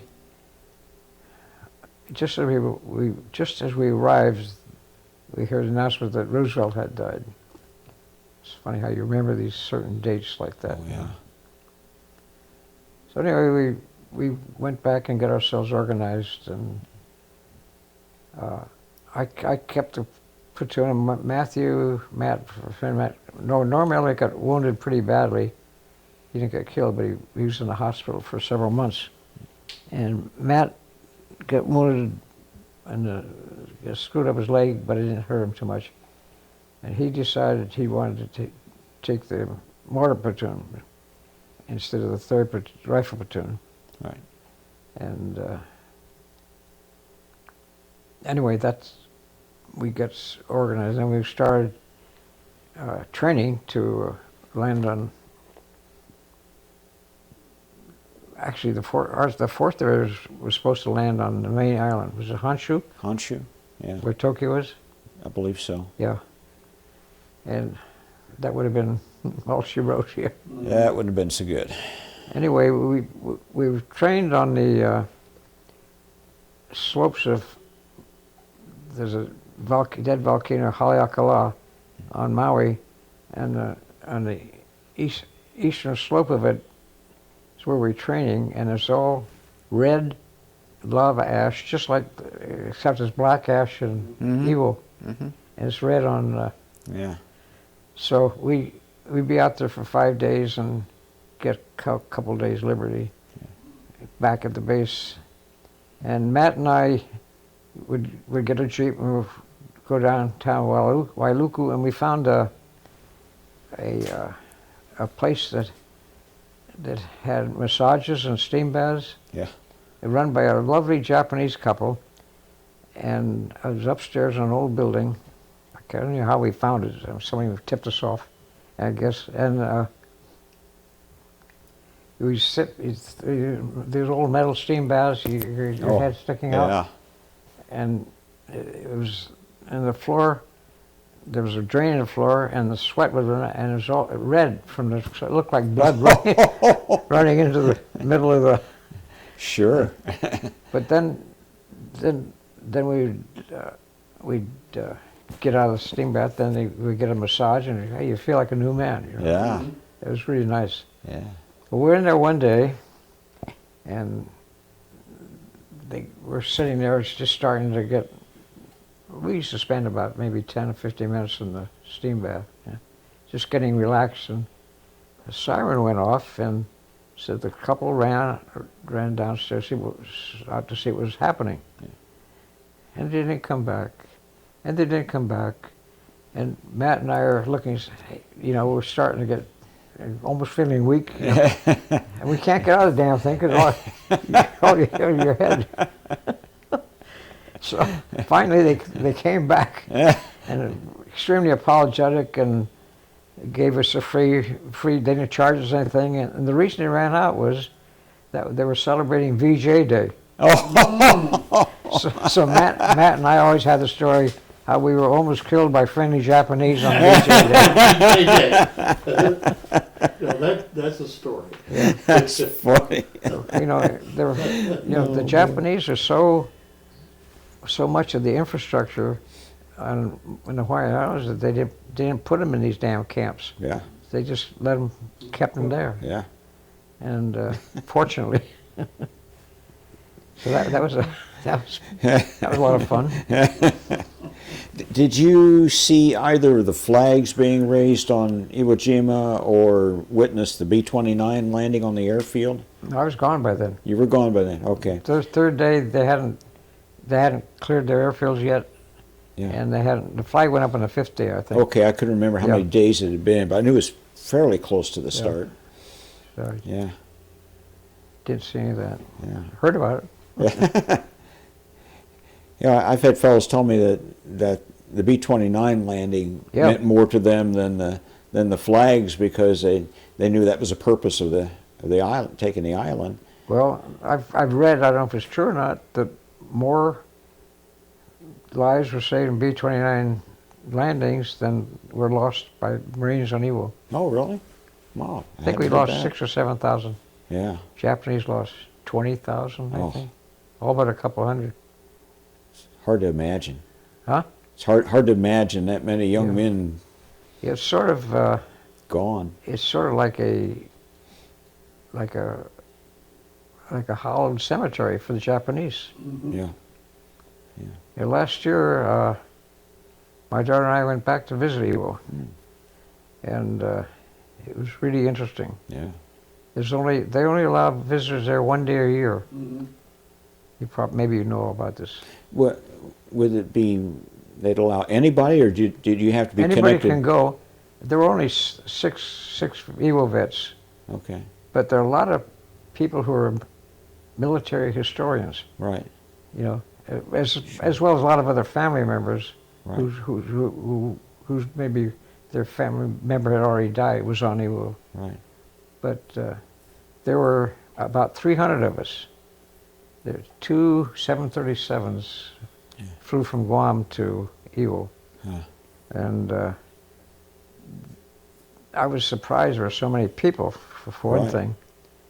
And I was surprised, another thing surprised me, at Guam, it's nothing like it was. We stayed in a 20-story hotel. There were actually 3 of them there. Guam, it looks like you hear about Rodeo Drive in Beverly Oh, Hills. sure. Yeah. Yeah. Every big high-end store is there. No kidding. And I didn't know that. It's a vacation. I didn't know. It's a vacation destination for Chinese, Japanese, Vietnamese, Really? Mhm. and almost everything there is in English and Yeah. and Japanese or Chinese. Wow. Yeah, what a eye opener. Huh. Iwo looks completely different. It's all grown over now. It's all green and lush looking. Really? Yeah. Wow. Yeah. But How much of the island can you see when you go back? well, you're very limited. Yeah. They have there's a monument, I guess you'd call it a monument. Sort of in toward the center of the island, I guess you'd call it. Maybe a little for the southern part of the island. Right. There's a large marble monument Yeah. on 2 sides, one Japanese and one American, Yeah. to honor the guys that were killed there. Mm-hmm. And every year when this 1 day a year when they allow people on, people come from Japan also. Now most of the Japanese people are officials. They had the Secretary of Defense and really high officials like that. Right. And they bring part of a band. They bring interpreters, and Marine Corps has a regiment that's based on Okinawa that does this sort of stuff. They flew in 3 SUVs, a couple of Polaris. You know what a Polaris is? Mhm. Yeah, I didn't know one until I saw one there. It's the first one I seen. They're a little big, they look like a Jeep on steroids sort of thing. Okay. Yeah. And they bring the Marine band. They bring. They set up 2 or 3, 4 stations have water and first aid stations for walker. Everyone from the airport, everyone walks except for the vets and their families. Right. So we lucked out. Sure. So they have to walk up to this thing. They have to walk up to Suribachi. If they walk down to the beach, they're very strict. There's only one little spot of the beach where you can go. It's where the 5th Division landed. It's it's on the south part of it. Right. And what was the question I'm trying to answer?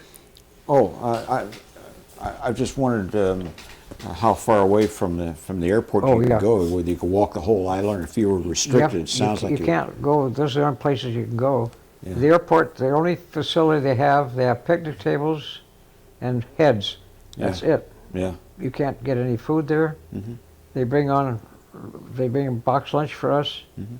and we eat breakfast on the plane and dinner on the plane going to and from Guam. Right. And all the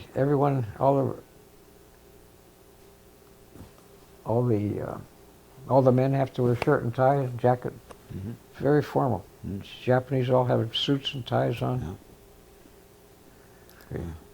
I got some pictures if you want to look at it later. Now, you didn't get near the area where you had landed, did you?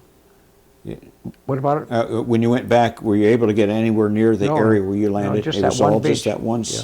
You can see section. it. Yeah. You can see it from Suribachi, which made me think, Jesus, Japanese can really see where we were going. You know? Right. It's a beautiful view from up there. Yeah. They also have another monument at Suribachi that shows the spot where the flag was raised. Oh, okay. And they have a little monument there also. Yeah. So that was nice.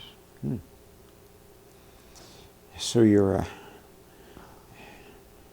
war's over. War's Except for over. getting out of the steam Well, bath thing. The war was over.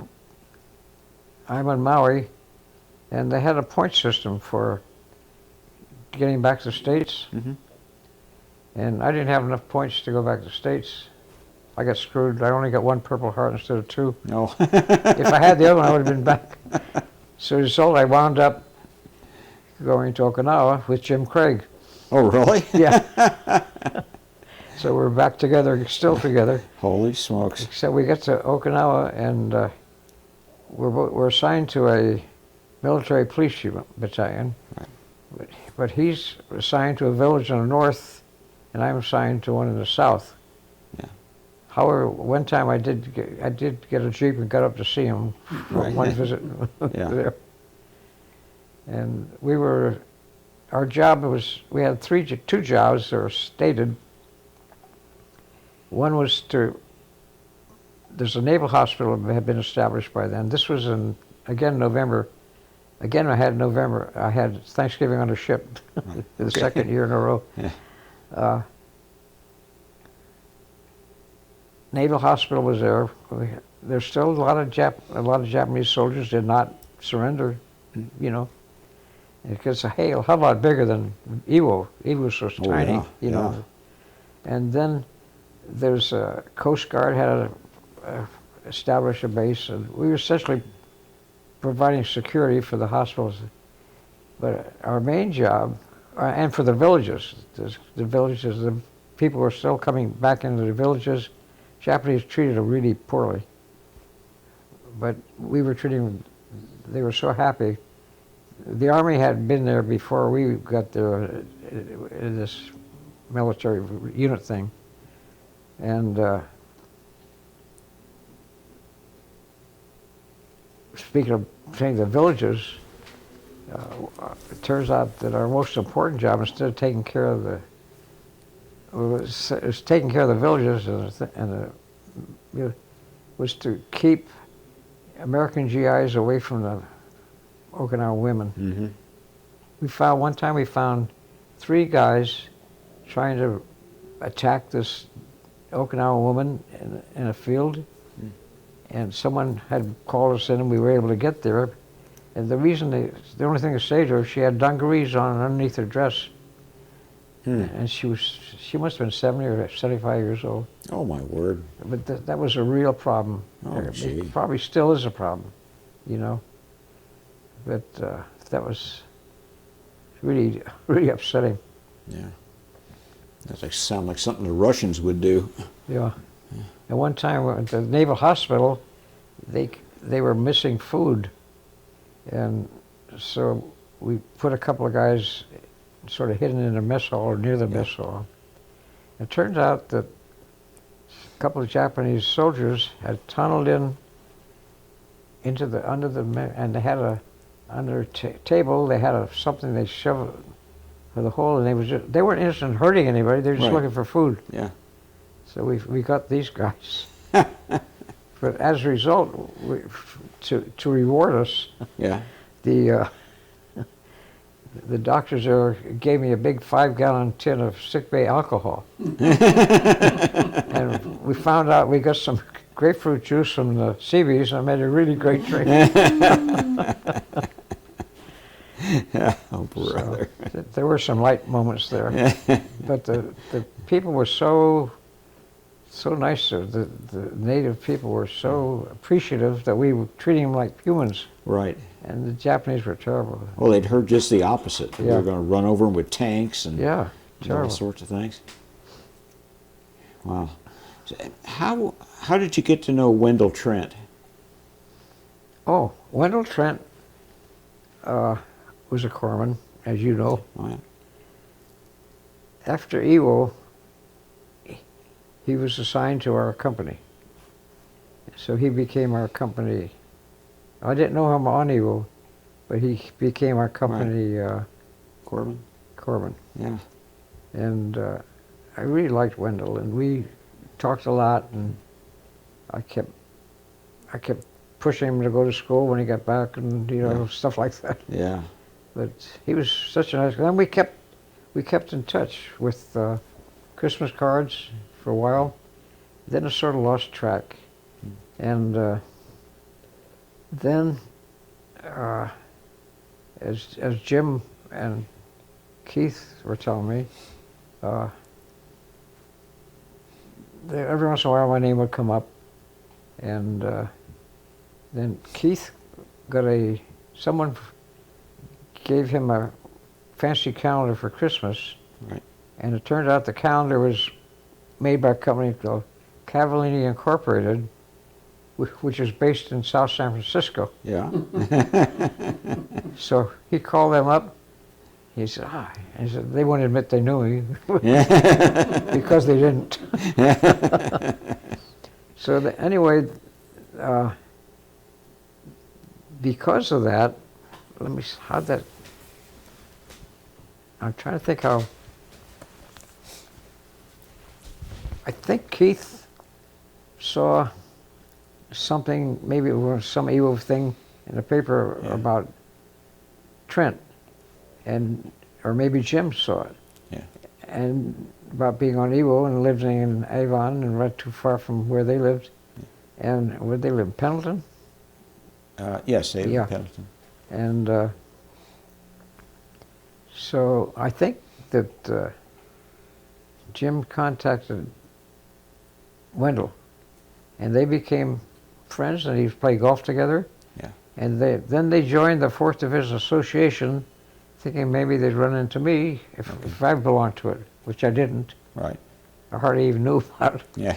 And so then we sort of lost it. And then this was 2009, I guess it was. Keith's wife said, "Why don't you Google Ed and see if you can find anything?" Yeah. And so they Googled, and they found out that I didn't even know there's on there that when I had retired from the Milpitas Library, and I also belonged to the Historical Society, that they had given a little party for me, retirement party for me. Okay. And somebody in the society is like you guys make movies. Right. Filmed it, and then he took a bunch of pictures, and so this picture wound up on the internet, and Keith found it. Yeah. Now here's another funny coincidence. By this time I had retired. This was when it was. I retired in the year 2000, and then I kept working for the libraries as like an extra help, like a sub teacher, Right. And I worked up in Milpitas, I think in 2008, and then 2009 they built a new library, and I was invited up. I just heard about it, so I went up to attend the opening of the new library. And I'm talking around after the ceremony. We're visiting the library, and there's a guy that comes up. He says, "Hey Ed, you know Denny? Well, Denny's is a Marine, an ex-Marine that lives. I knew in Milpitas. In fact, he was a former mayor of Milpitas. Very active in the Marine Corps still." And he says, "Ed, Denny's got a book, and you're in it." I said, "What?" And he had picked up that Yeah. book with the Last Lieutenant. Oh, sure. That, Yeah. about yeah. Craig. Yeah. Oh, yeah. Okay. And my name's mentioned there a couple of times. Yeah. And I said, "You're kidding, you know?" So anyway, we talked about that. As I went back to lunch, I come back to lunch, and someone said, "Ed, you got a phone call from the reference." I go, and it was Keith. He was calling the library to see if they knew where I might be. Yeah. After I hadn't worked for 10 years, and here I am talking to him on the phone half an hour later. Isn't that amazing? That was amazing. So that's how we got connected with Wow. with Trent and Craig's. Yeah. Oh, Keith is a good guy. Oh, okay. I think the world of him. Yeah. So then that was the following year is when I went back to Indiana and met you. Yeah. That was a good day. Yeah. That was just a good day. So what did you wind up doing for a living? Well, I did a lot of things. I came back. I forgot to tell you that a little Craig story before I forget it. Yeah. We came back on a ship together from Okinawa, and I dropped him off, and my wife decided, being a smart woman, that she didn't want to be there when I arrived because she didn't want to share me with my parents. Yeah.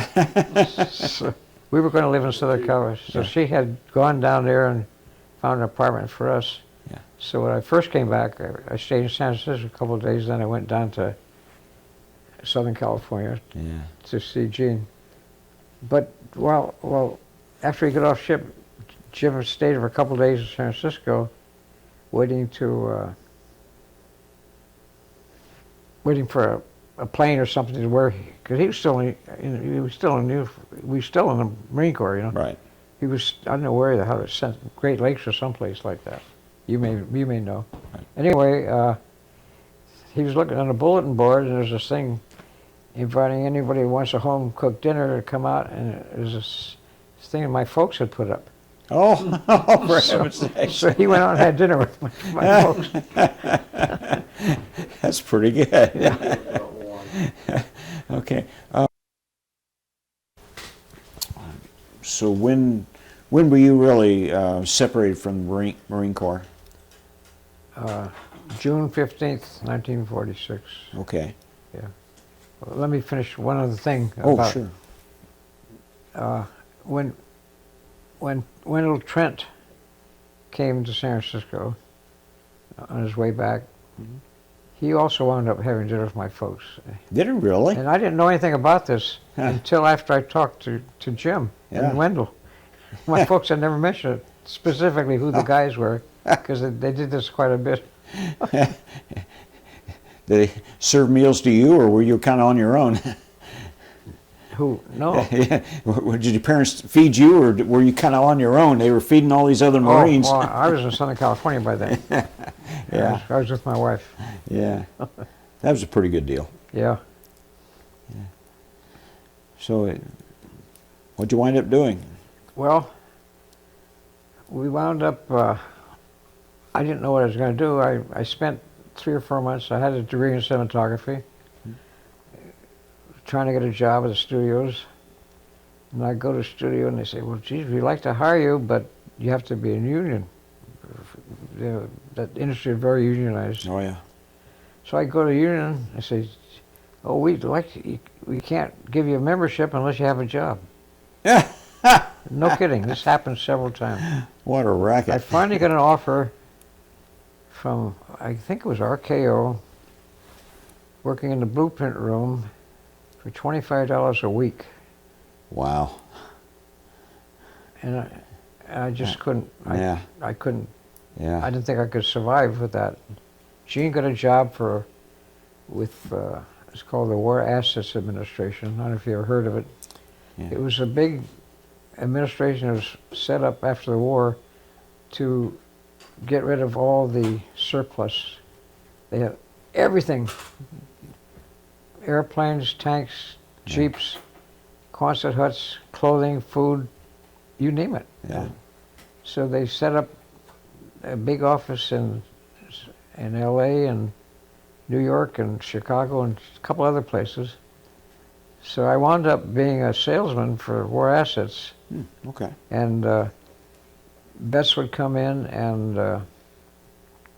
you had to be a vet, which was pretty simple to find vets then, Yeah.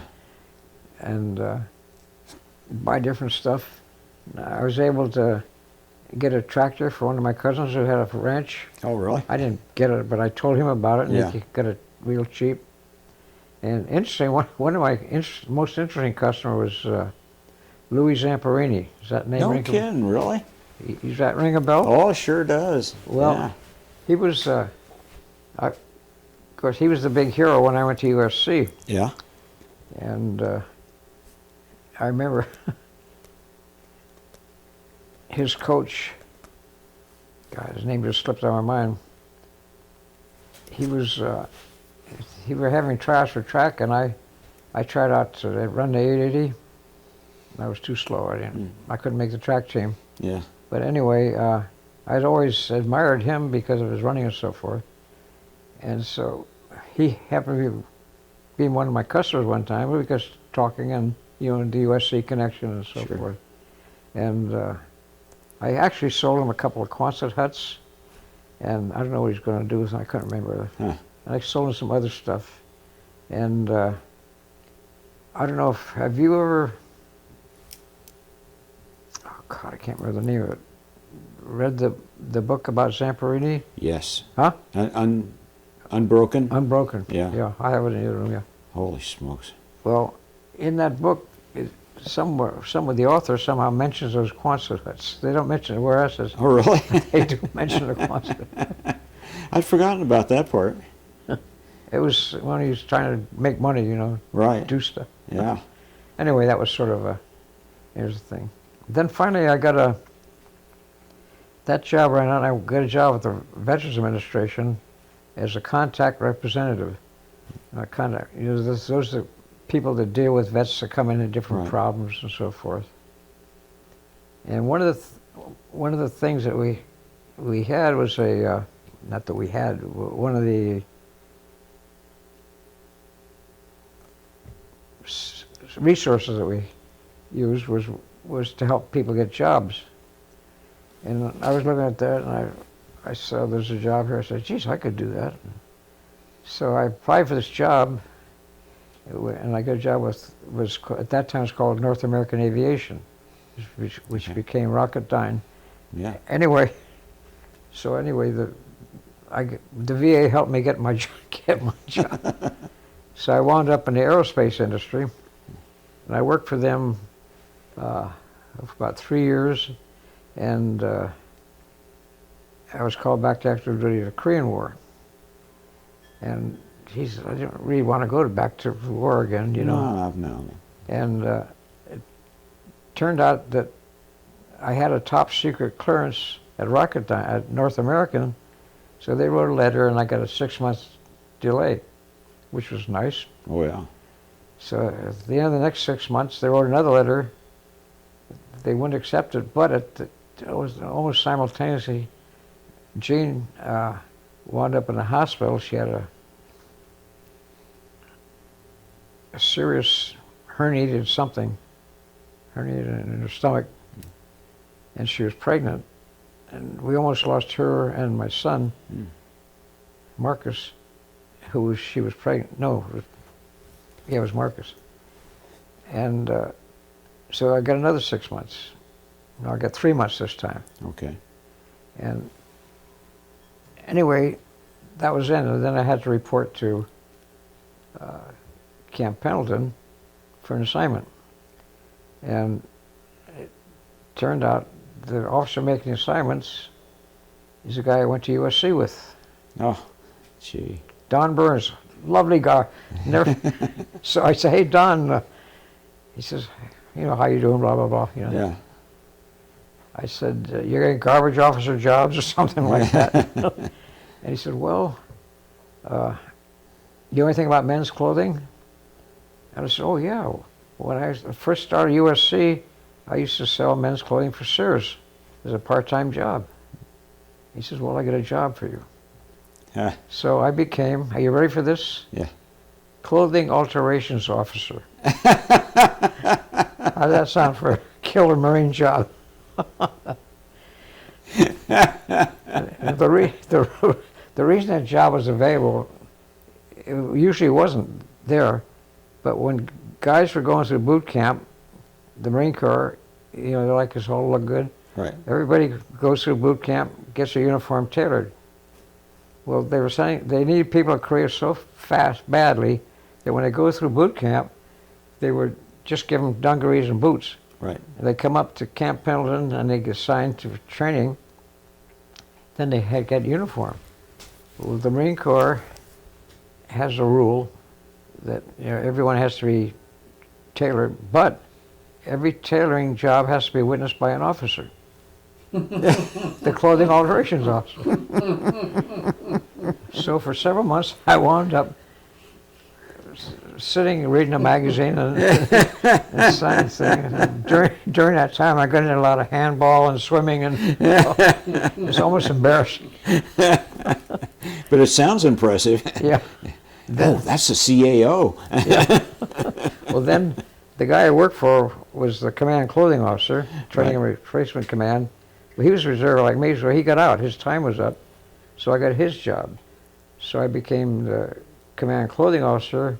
And we had three tent camps where the guys trained, plus we had the main store where I was doing the uniforms. Yeah. So during the year or so that I was there before I got out, during the fiscal year ended at the same time, just before I got out, we did almost $1 million worth of business selling used Marine Corps gear. Wow. Or uniforms. Yeah. And during that time, officers were able to didn't have to have officer uniform. They could use enlisted uniforms with the emblems on it. Right. They had these Eisenhower type jackets, Right. Right. Well, So all the officers had to buy your own clothes, so they save a lot of money by buying used stuff. Mm-hmm. Well, here's the kicker. Most of the uniforms that we were selling came from the guys who I had visited, who after they got a tank, they go AWOL and leave their uniforms. Some of them had never even been worn. So anyway, also, I told you Jean was pregnant. We almost lost Marcus. Well, he was born at the Naval Hospital, and I extended. Jean got pregnant again, and I extended 3 months so our last child could be born at the Naval Hospital. It cost $7. That's Jean's food for 4 days. At that time, they kept the ladies in there for 4 days. $1.75. It's funny, I remember these numbers. Yeah. $1.75 a day. Wow. And the interesting thing was that the little sheet at the end, the little name tag that they put the records at the end of the bed, yeah. they don't put Jane Cavallini or Mrs. Cavallini. They put my name and her lesson. So her bed says Captain Cavallini. Yeah. So this is a naval hospital, right? Right. So everybody thinks she's married to a naval captain. So she got really good treatment until I showed her.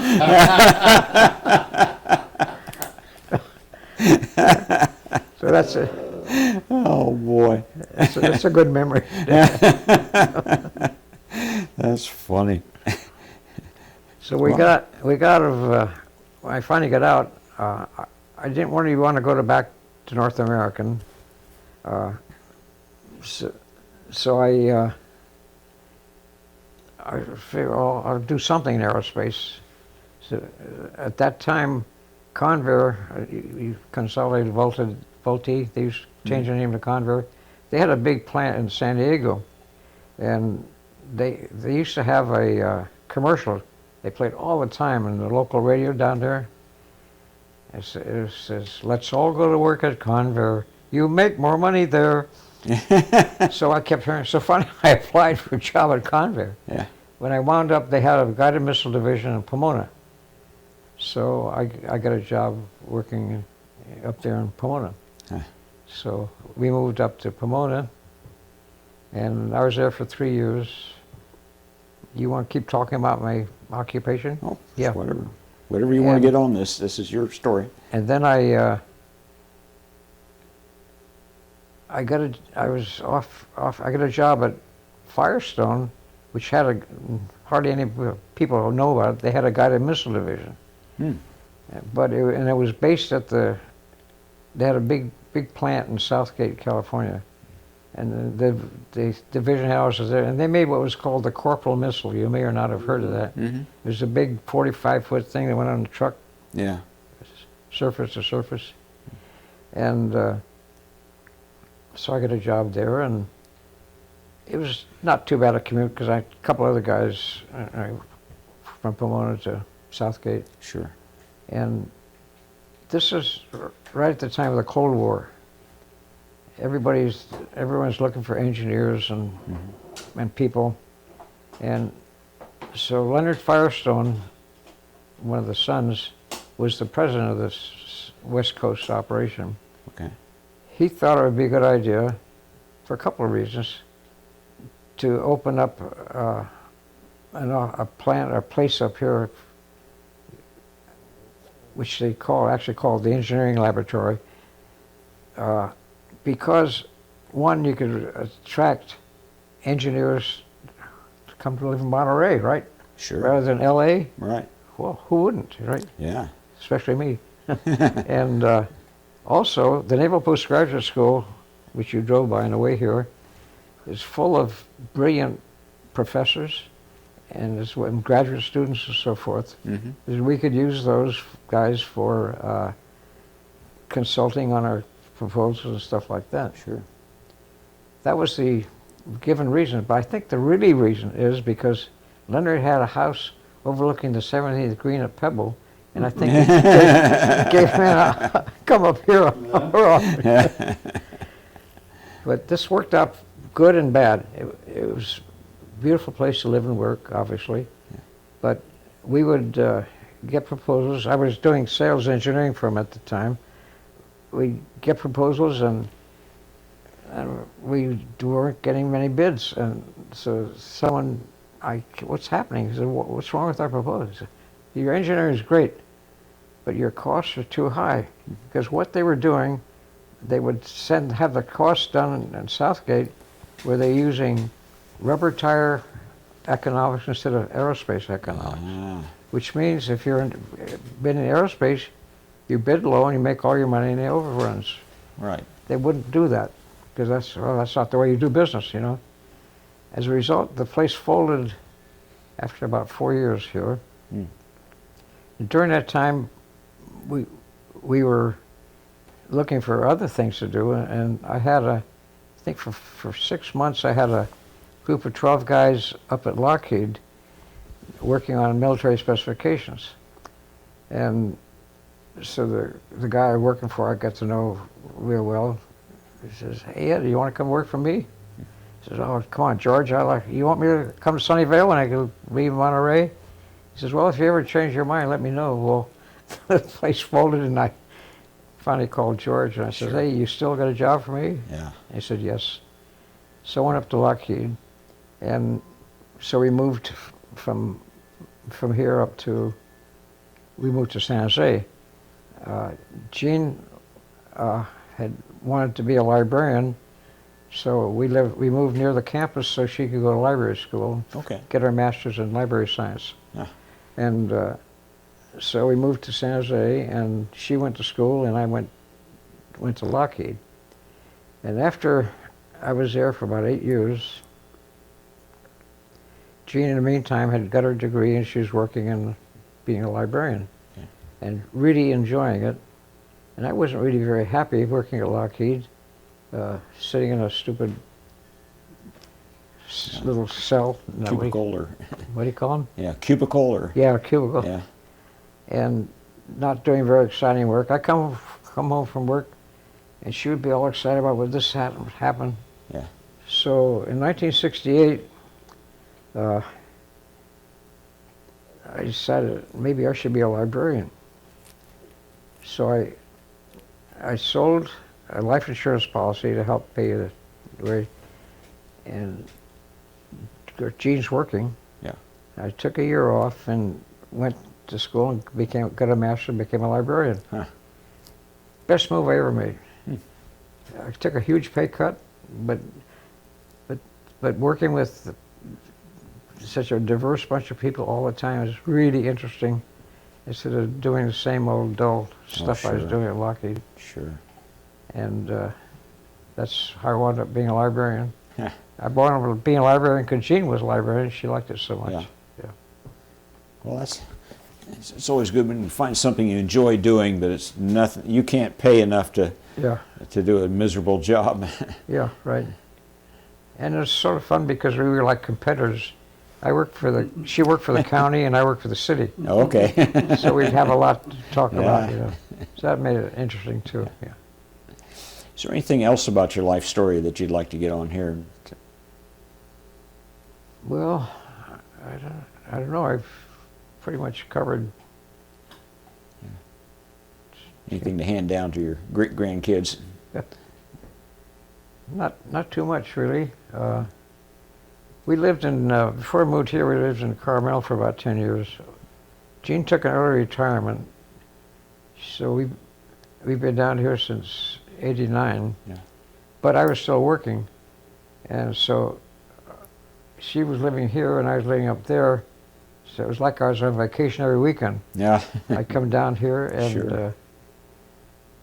Enjoy myself and then go back. I still enjoy myself up there, but Yeah.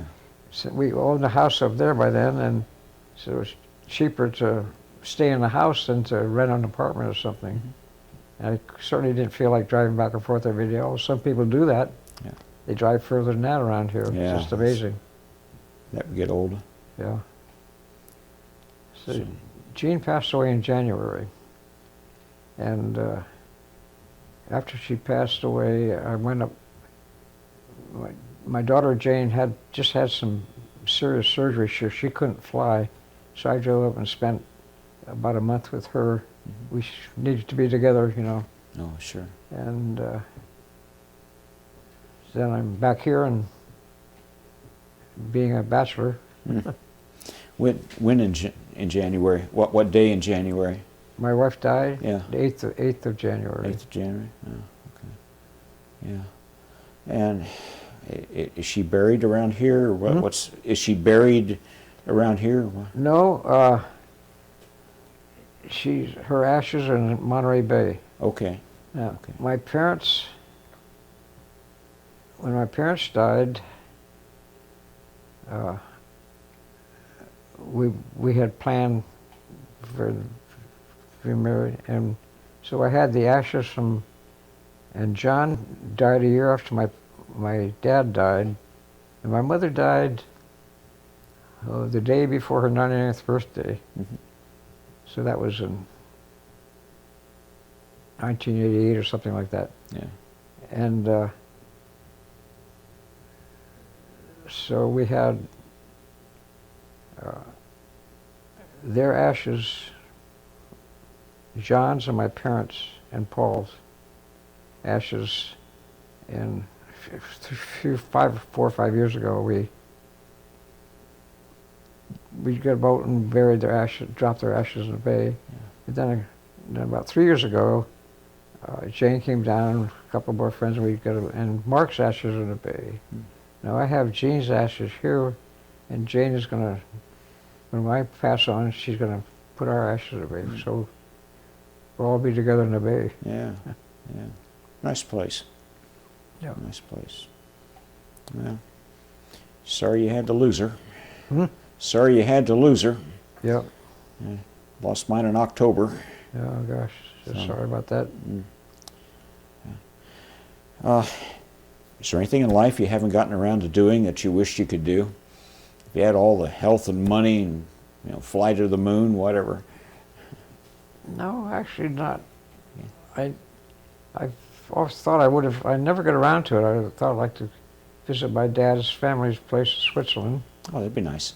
I haven't done that. I've talked to, via email, I've talked to a couple of relatives over there. And thank God for Google Translation. Yeah. Yeah. But so I'm keeping quite busy. I have I love to eat. I have a lot of different friends. We go out to eat quite often. That's good. That's good. In fact, yesterday I spent the afternoon with a close friend. Had a very nice lunch. Yeah. And next Monday, in fact, the guy that sold my house in San Jose back in, I don't know, 1899, also helped me buy this house in 2002. Is coming down. He and his wife are coming down for. We've kept in contact. That'll be nice. They're coming down Monday for lunch. Yeah. So Having I'm still. friends I makes a have a difference. lot of. The house is still messed up. Jean was, I guess you'd call it, had mobility problems for the last 4 years of her life, Right. and so I've been taking care of her. And as a result, I haven't been doing much around the house. Well, I'm slowly, gradually trying to get things organized. that's where I am with things. Yeah. I'm still going through paperwork. In fact, today, Jesus, I spent half an hour talking with my tax man and at Wells Fargo about some problem we're having. I haven't been able to find my taxes yet because of something to do with Jean's IRA and my IRA, all this crap. Yeah. And then I still have, we have a trust, and I still try to transfer some stock from Jean's name and my name into the trust, and it takes all the time. You have to get. This week alone, I spent an hour just at the bank trying to get these I'm still going through it. They still need something else. They change their minds all the time, and you talk to different people and they have different requirements. Yeah. So frustrating. Yeah. The So last thing you need. hopefully my goal this year is to get all that stuff cleaned up, Yeah. There you go. and then start cleaning up the house Yeah. or get rid of stuff. Now, here's another thing. I don't know you have this problem yet. You will have it. Is I have nobody that I know wants any of the stuff that we have. Mm-hmm. None of the grandchildren want the furniture, the silver, the china, the pictures, books, anything. Yeah. I can't find. So now I've got this whole bunch of junk to get rid of. Yeah. How do I do it? That's what I'm just starting to do that. Declare your house a national monument, and a tourist will come and see all of the original furniture. It's like like the Biltmore, Yeah, right. What a great idea. Yeah. That's the only reason they did that. Built that house. Yeah. Well, we also always ask our veterans to say a few words for posterity. You got any words of wisdom or personal philosophy that's kind of carried you through in life? Well, I think a couple of things. One thing I've always tried to do, it's pretty tough when you're a Marine though, is question authority. Mm-hmm. And another thing is to try to, anytime you have a problem, try to see the good side of it, not the bad side of it. It's hard to say this, explain it, but one of the things I enjoyed about being a librarian, in charge of the library, was because anytime there's a problem, people would come in, they'd be upset about this, and my basic goal was to make sure that when they left it, they were smiling. And it's sometimes difficult, but it's a lot of fun. So it makes a problem into a challenge. Sure. and that really has helped me.